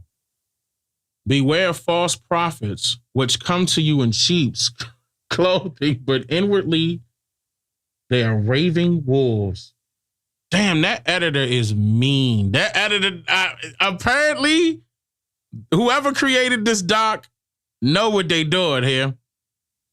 You go put this up right after, okay? I mean, woo! and think that ain't related to him, you got another thing coming here. Okay? They know something. I hope you do too. I mean, it doesn't matter your skin complexion. When it's bullshit, it's bullshit. We gonna call it out. And you should too. Woo! Now that's deep. Right after that, I'm talking about no explanation given. They waited till he did a little fake cry and put up Matthew 7:14. Oh, man. All right. In 2012, the residents were approached with a kind of dilemma they hadn't formally faced. The proposed construction of a historically based theme park to be called American Dreams. The park was the brainchild of Mr. Marvin T. Broyhill, a lifelong resident of Petersburg, but not the island itself. I heard those rumors too, and we were somewhat concerned about the authenticity of any type of presentation that would make. Plus, anything of that scale would likely have necessitated the removal of a good deal of the existing historic stock there, which, you know, to remove actual history, to put in a little bit more presentational history, is not something that we would... down an old house in order to put like a ticket booth on. Exactly, right. Yeah, that type of trade-off is not something that we as preservationists would endorse. I mean, the way they were saying everything was going to be around us. How can everything be around us and don't involve us?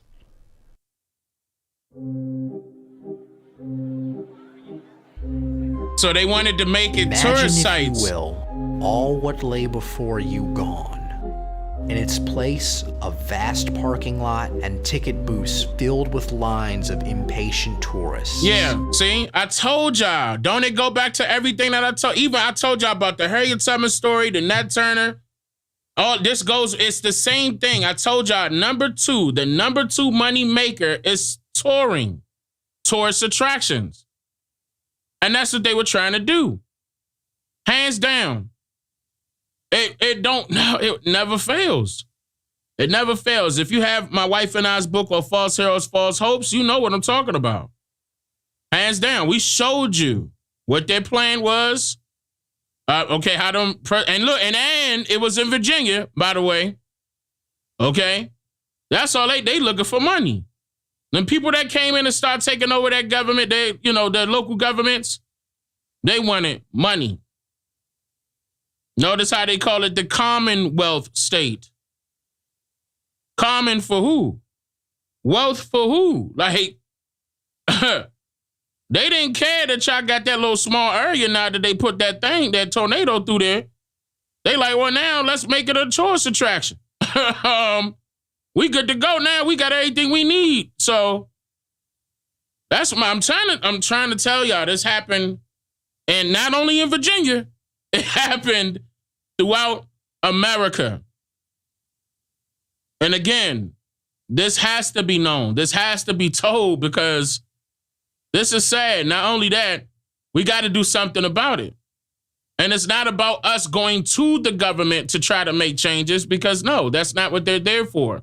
They're there for their own best interests, not ours. And you see that firsthand. Like if you notice in these patterns, you should know this by now.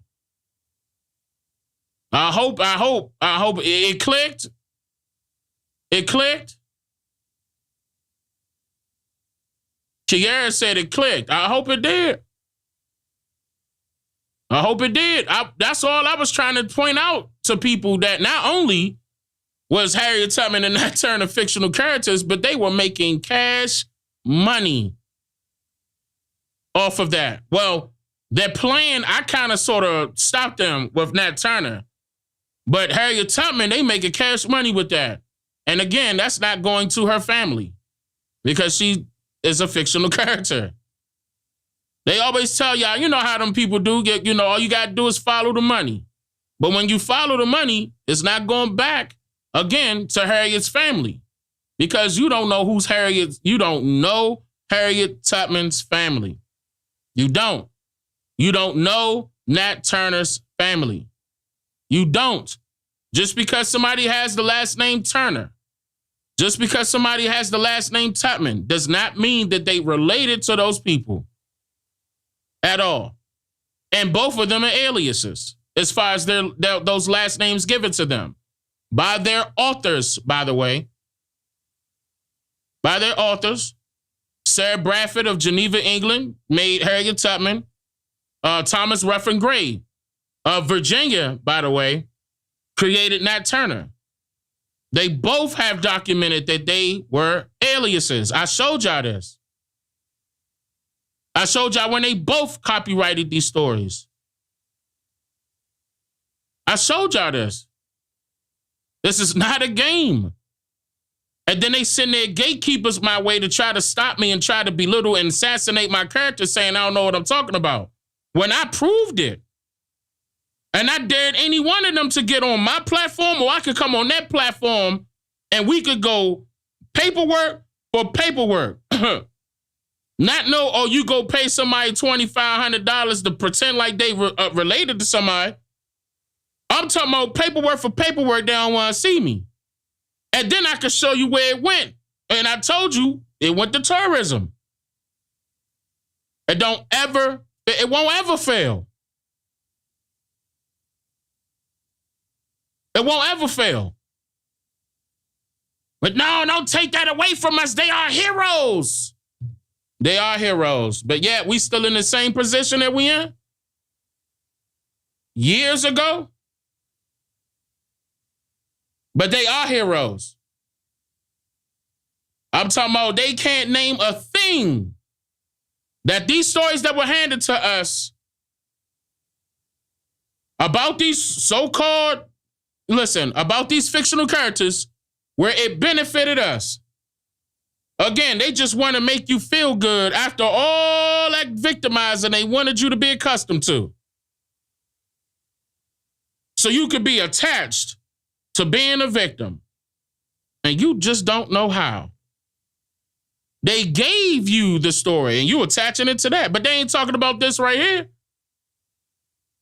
Wiping our communities clean and starting fresh. For their benefit, not our people. They tied you in with that story because they want to claim that he was a Christian pastor.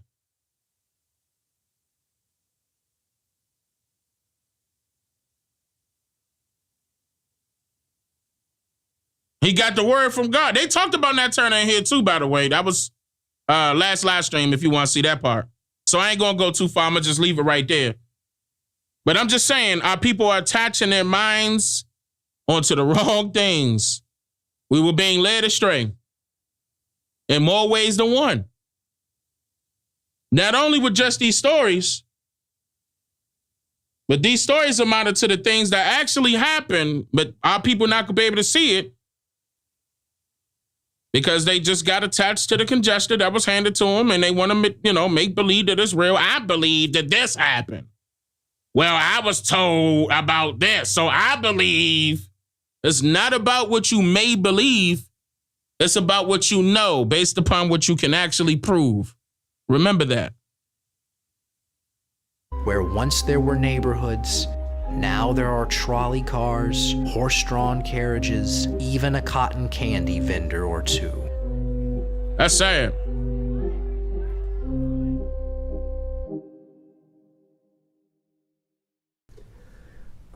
Had you heard that in 2012 someone had tried to build a historical themed theme park around Pocahontas Island? Had you heard that story? I have. That was about the same time they wanted to do something in Manassas, and yeah. What is your opinion on the idea of going into a place, whether there is a large amount of history or not, or it's just an older community that was so central to one group of people, and then building, Ferris wheels and trolley cars carnivals and stuff on it, tearing down older buildings, making fun of us, newer attractions? What is your kind of and making money, that sort of thing? Horrified. I'm absolutely horrified because we have enough false history, false narratives people already don't know the difference between a lie and a fact. I think it's really important that we not make history an entertainment venture, because entertainment is all about selling something. And history is about uncovering what happened. And there are many perspectives on what happened. Okay. You think of the story of the blind men studying the elephant. So there are all these different pieces that historians try to pull together to see a larger picture. But those kind of places want to sell you a certain story that Yes. is approved by them, for Right. them, for Right. you to consume. Exactly. And so anytime truth becomes a consumer activity, it's going to corrupt it. Okay. Industry is not coming back. I mean, unless it's a very different industry, it's not going to be the mass employer that it was 30 years ago.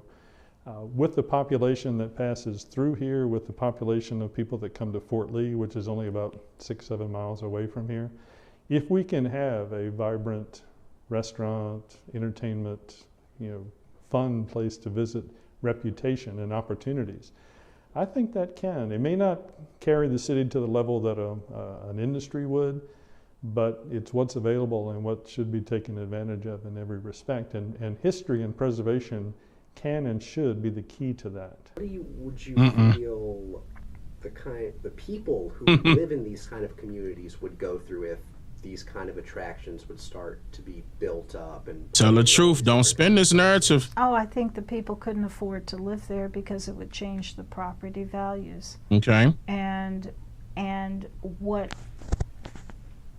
historical value is there would probably be destroyed. They were relying on the same type of traffic on 95 that we talked about earlier. There's tens of thousands of people driving by there every day, and if they can see, Ferris wheels and roller coasters and all that, even if they do have colonial themes, they're going to get off and look at it, but it's not real history. You can't recreate real history. What a lot of cities have done is they've created historic trails so that people just like the one on that follow Turner. those trails. Not quite the Pokemon Go scenario, but they would GPS the trail, and here on your mobile device you can read about it, and you can follow that trail and maybe hear some narratives of what was happening. That's more respective of the privacy and the integrity of that narrative that takes place. Is as the moment you make something an attraction, you change the complexion of that. But that's what a trail does too. And that space. They making money In from life, it as there well. are two sides to every story.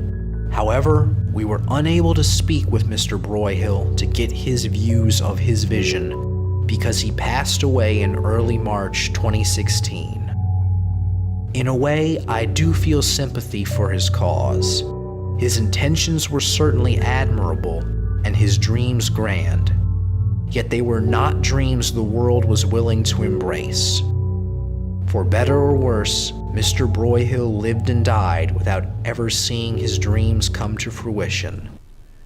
Do you feel like these people were trying to basically turn, as far as an attraction, turn the people into an attraction of Pocahontas Island? Like turn it into maybe some sort of like a human zoo where people just come and stare, and then they were trying to definitely make fun of our people. That may not be the best. I make believe money off of it. That has a lot of significant thoughts about it. When that tornado came through here in 1993, we were not reported. They said Old Town in South Park. When they flew across, they said, who are them down there? They said, old black community down there. And people came down and interviewed us like we was a lost tribe.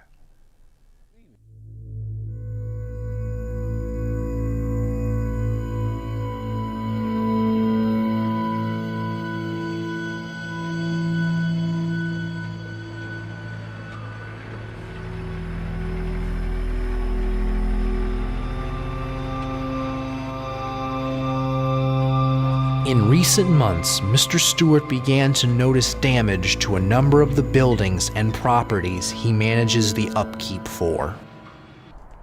When it became an issue, I guess I have about 4 houses over here. I had to go in between. And the historical house round on the corner, built back in the late 1800s. I was around doing some work then. I noticed there was dust spreading over the property and so forth, but I never thought about it. And then one day I observed and found that these trucks coming in were spraying dirt all over my property and everything, etc. I wound up had to put a roof on one of my houses, and because I never thought about it. So then I started monitoring the trucks and found out there was a lot of trucks coming in. I went to city council.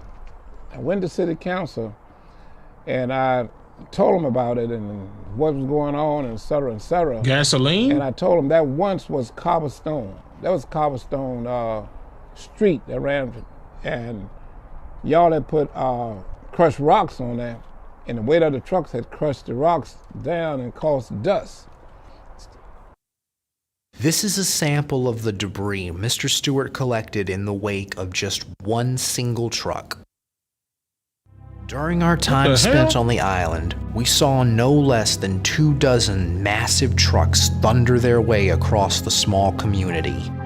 These hulking metal beasts crushing asunder the land so many dared to dream of while in bondage.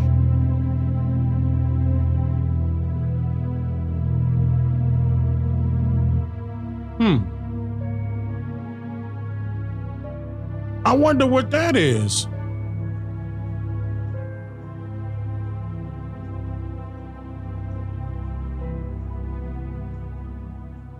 Hold on, wouldn't that cause a fire? And you were the one who put those signs over by the house that said... Yes, some friends of mine. There was some advocates that came in here and said, Mr. Stewart, let's bring attention to this, what's happening, yeah. Mm-hmm. And do you think that, I remember we spoke on the phone and you said the situation had gotten a little bit better. Yes, sir. Do you think that helped the situation, bringing that attention? I think that really helped, because they wound up putting a sort of a payment on it. Then the thing now, they have established a curfew. Trucks was coming in any time of the night, any time of the day. And now the smaller trucks can come from 6 to 8 at night, and the large truck from 7 to 6. It looked like they tried to abide by that. Do you consider that a major personal victory to get those curfews there to make sure that the trucks aren't throwing things all over the place all the time? I guess I don't associate accomplishment with victories. I look at it as being my job. In Pocahontas, they call me an honorary mayor, the unofficial mayor, etc. And people really looks up to me, and I try to do the best I can to protect the community. So when you see that community accomplishment, when you come together as a community and try to affect change, and you see a positive change, what does that make you feel? The time on his duty is running out. They about to get rid of it. There's a song by Sam Cooke, Change is Gonna Come. I felt when I was a child, I used to think about that song, and now I see change is gonna come.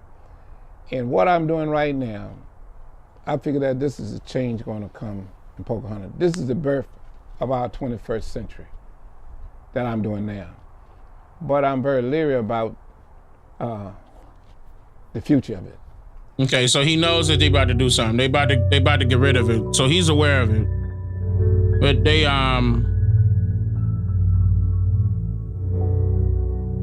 so it's toxic that they putting, yeah, things are boarded up.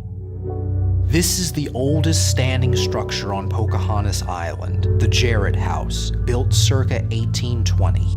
According to folklore, it was used in the Underground Railroad. Across the street, a vacant lot sits. Just a few months ago, a house stood, now demolished and hauled away. Wow, yeah, they trying to get rid of it. They getting rid of it slowly. That older homes will often fall at a rate of around 1 a year. At that rate, he estimates, most, if not all, of these structures will be gone within a 7-year period. Okay.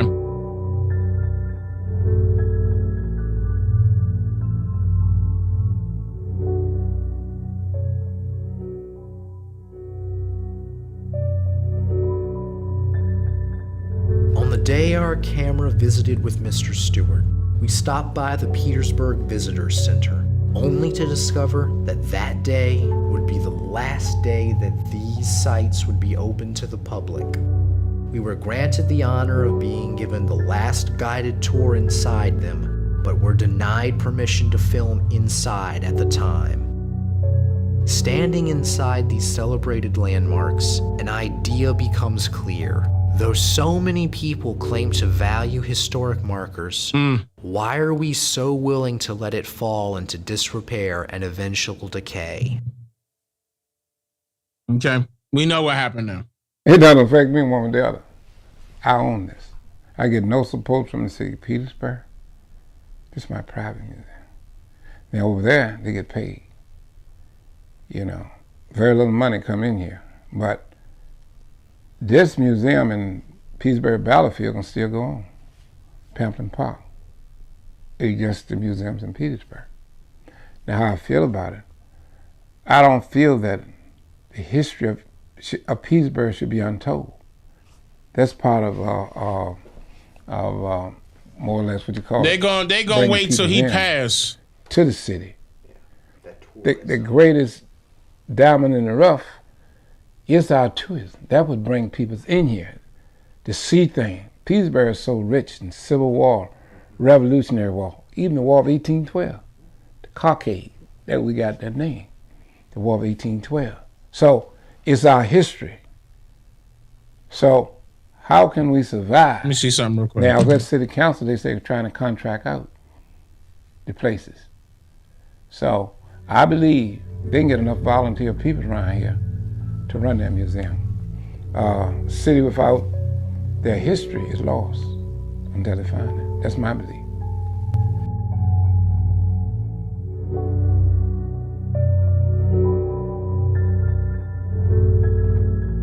Our first thing, I think it's gonna look like a jungle. I cut a lot of grass over here, my John Deere. I think people can become so independent of my property. And I don't think what had happened to Pocahontas over the years, property had been left to women, they've lost it. I got a daughter. Okay, this is 2016. They can own it. Hold up. Let me go ahead and get ready to end this. This was 2016 when this doc came out. He passed away this year. Hold up. Let me see. Okay, they saying that he passed away on April 13th of this year. He was 79. Okay. He was 79. Let me see what they're going to do because it's been that long. Let me see if that museum is still up.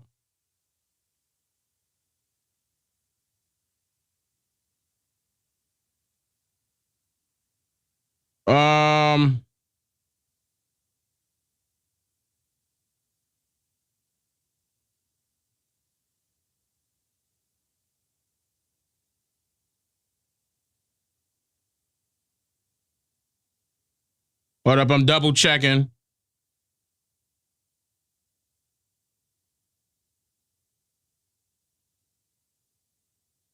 No.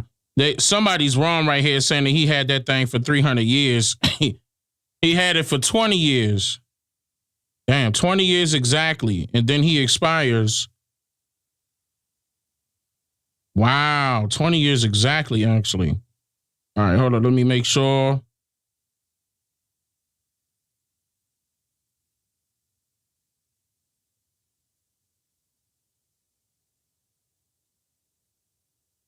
I'm double checking to make sure the Smithsonian still got it. Because Smithsonian still may keep it up.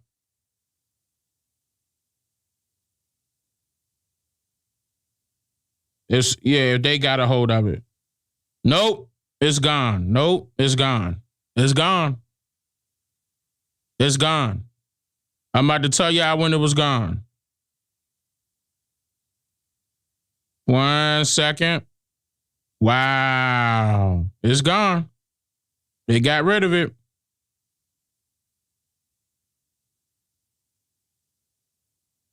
Hold up. Man, they didn't waste no time, huh?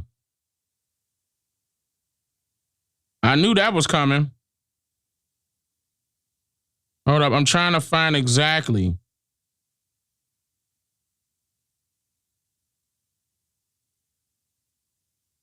Dang, that was quick. Yeah, it's gone.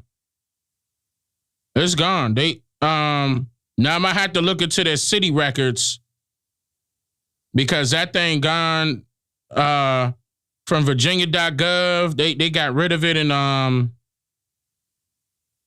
damn, that was quick. I mean, what is this? December? That was kind of quick.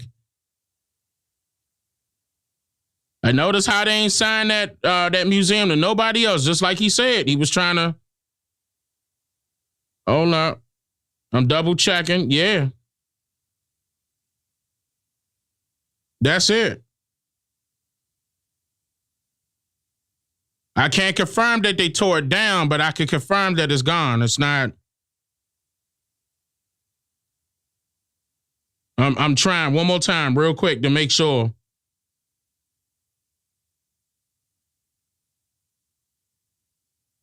Now, I don't know why they're saying that this started in 2006. So was it 2003? I could have sworn they said 2003. This is saying 2006.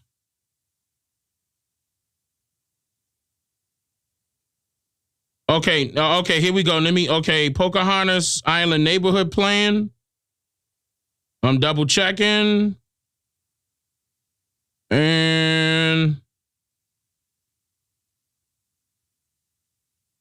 April 2023? No way.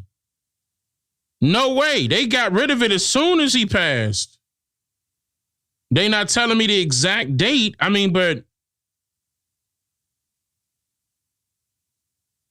dang, I mean, that fast? Yep. Okay, April 2023. Wow. Pocahontas Island neighborhood project. I mean, neighborhood plan.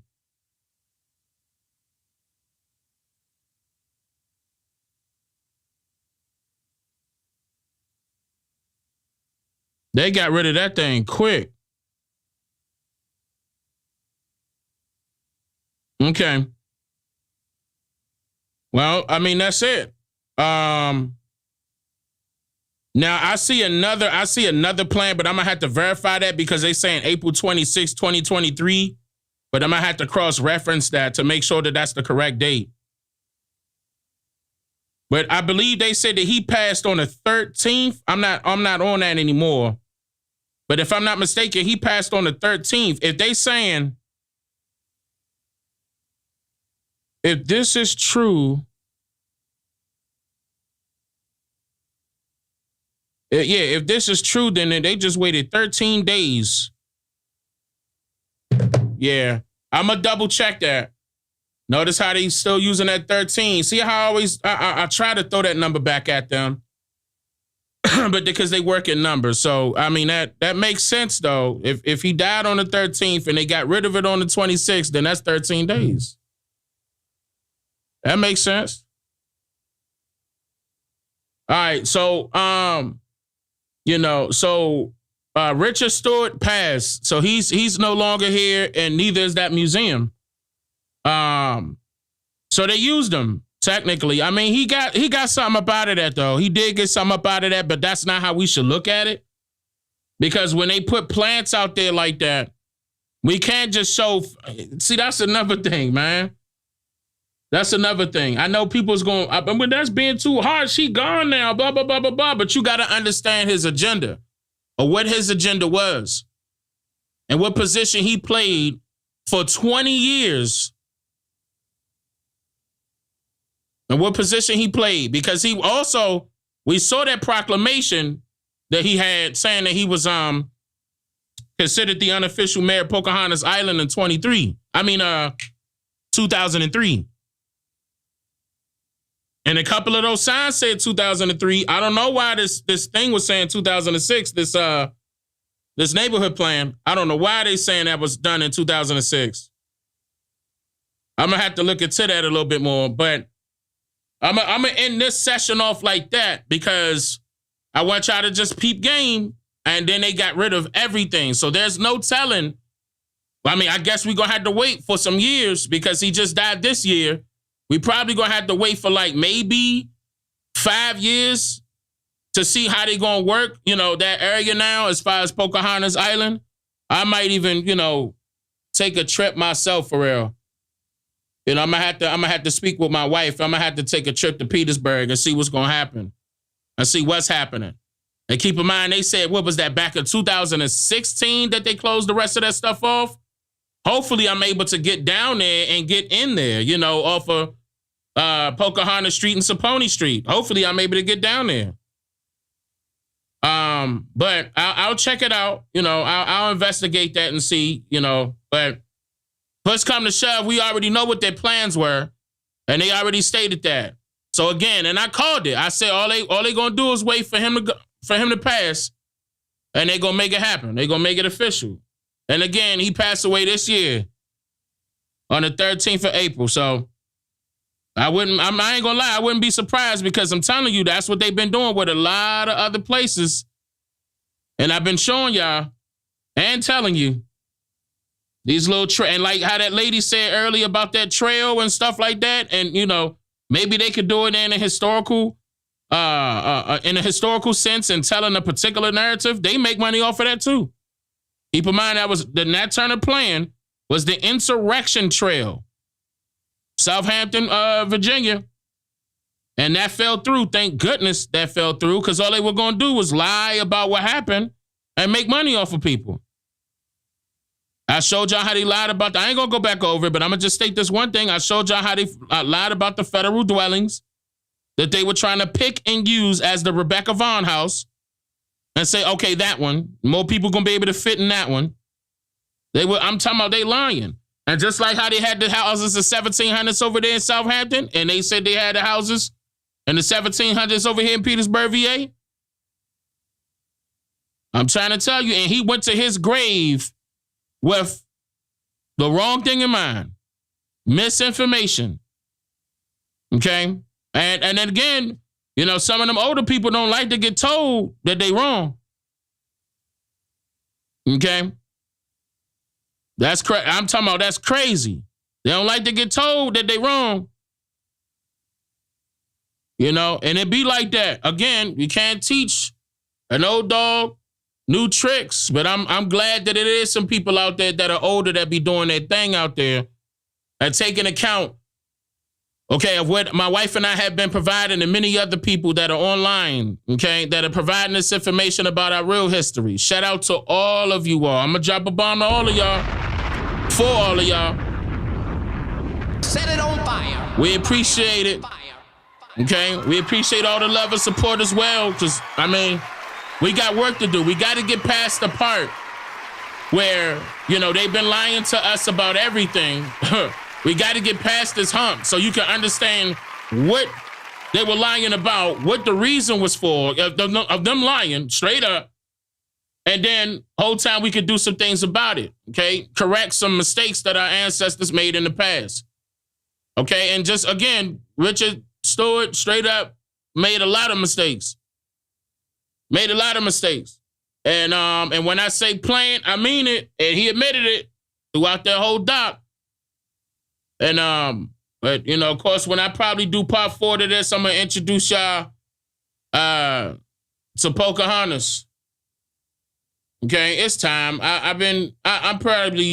It's probably been like 7 years since the last time I talked about Pocahontas. Probably about 6 or 7 years about the real Pocahontas.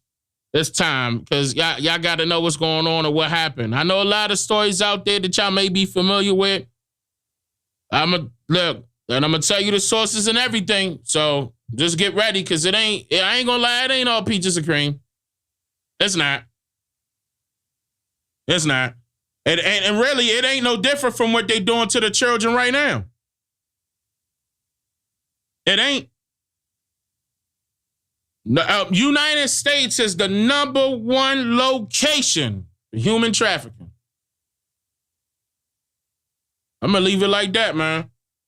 I'm going to leave it just like that. So let me get my shout outs right now. Set it on fire.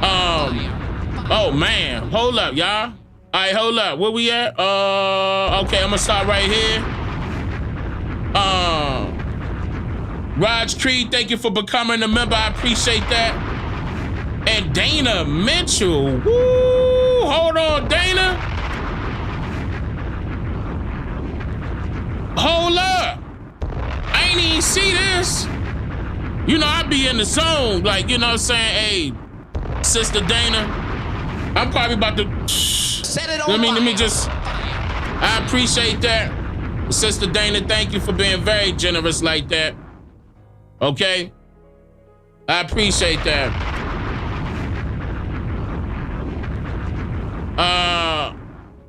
Who that right? Micah, thank you for becoming a member. I had to bring it closer to me so I could see. Yeah, you show love for Dana in the chat if y'all can, y'all. She ain't had to do all that now. If y'all can, show Dana some love, please. Like that's like that's major right there. That's major. I appreciate that, sister. Keto, positive Rihanna, I appreciate that. Positive Raina, thank you for being a member for 7 months in a row. Arrows up. High Moon, thank you for being a member for 3 months in a row. Say Jay Prince for president has subscribed. Shout out to Ace Tide. Running Dead, thank you for the gifted membership. I appreciate that. I hope I ain't forget. I don't think I got everybody else earlier, right? I think so. And let me double check. For those that did the Cash App, I'm pulling it up right now. And Arthur Livingston, I appreciate that, brother. You said paying ties to the knowledge in you, my brother. I appreciate that. And D-Man, what up, D-Man? I appreciate that, brother. Thank you for the dono. Running Dead just gifted another membership. I appreciate that, Running Dead. Hey. What's tomorrow? What we looking like? Tomorrow's Wednesday. We could probably go again. Because I want to get into... Oh, wait. Is my wife dropping tomorrow? Oh, man. I'm trying to remember how that schedule went. Hold on. Let me not say tomorrow because I think my wife is... hold on. Let me not even say nothing because I got to look at the schedule. But if everything's straight, then I'll probably do it again tomorrow. I promise y'all that, though. But that's if everything cool. I'm not trying to jump the gun. But I know she got something brand new popping off, and then I could come follow behind her with a couple of things I got. You know what I mean? Oh, Kiara, thank you for the 5 gifted. I appreciate that, sister. It just popped up on my screen. I appreciate that. Woods R. Russ, thank you for being a member for 5 months in a row. Kiara, thank you, sister. Terrence gifted 5. Is that 5? Yeah. I appreciate that. And those of you that are gifting like that, y'all gotta understand that that's money as well, and I appreciate that. And that's welcoming more people as members to the channel. And be on the lookout for exclusive stuff. I wanted to do exclusive live streams with you guys, but I believe I have access to that now. At first, it was a little hiccup with YouTube, but I believe I have that now. I'm gonna have to go in there and check. So be on the lookout for that, and you will see exclusive content hitting this channel and the live stream channel. That's still gonna be the live stream channel come 2024, though. Okay, that's the plan. I know y'all like, why you still here when you got another channel for that? But it is gonna be for 2024. That's the plan. right, very successful day today. All the Niji showing up and showing off. I saw that. And I got involved myself. My wife did. My churn did too. I hope you did. We really enjoyed that. Shout out to the 13% community server. Shout out to everybody inside of the 13% community server. Shout out to the moderators always holding it down, man. Hey. Set it on fire. I appreciate that. Perfect. This motherfucker don't miss. No, he's fucking good. That motherfucker don't miss, man. He's good. In the heat of battle, he don't miss. No. In the heat of controversy, he don't miss. No. King Kong ain't got shit on me. All right. So if not tomorrow, then the next day. It may even be tomorrow, to be honest with you all. It may even be tomorrow. Hey, they asking me what I be rapping for. I tell them I'm not like these rapping folk. I'm here to wake up my people with truth that's illegal, cause that's why they lacking, no. They're not amused. That you gotta think, cause a lot of views water down the sink. What they trying to do is to lie to you. Disguise as snooze, bottled up to drink. This ain't about your low feelings. This about standing on your business. This about building our buildings and building a structure that benefit billions. Our infrastructure got a bigger budget. Longevity, you think and cover. Birth in our own nations like they children, and we date America, a thicker mother. We be wildin' up a turtle wildin'. Them squatters had to stay in TVs. The revolution out on TVs. Shout out to all of my Nijis. Even Putin rushing just to be free. So it's time to finish what we really started. How did we build up America? Same way today, we are still the biggest artists. Don't allow them to tell you no different when all of the evidence right there in front of you. Look! The enemy banking off our people's ignorance. They making fun of you, cook. Word on the street, there's supremacy, we because in reality they shook. Judgment Day, we be throwing more than books. Okay then. Hey, we're gonna be throwing more than books. Set it on fire. Come Judgment Day. I will see you all shortly. I hope y'all enjoyed this live. If you did, give it a big old thumbs up. Leave your comments down below. Tell me what you think. I'm Dane Calloway. That's what I'm here to do. I'm just here to make you think. GC, thank you for becoming a member. Jada, thank you for subscribing. And Thar V the God, thank you for becoming a member. I appreciate that, y'all. I'm gonna see you all shortly. If not tomorrow, then the next day for sure. Y'all take care now. Wado.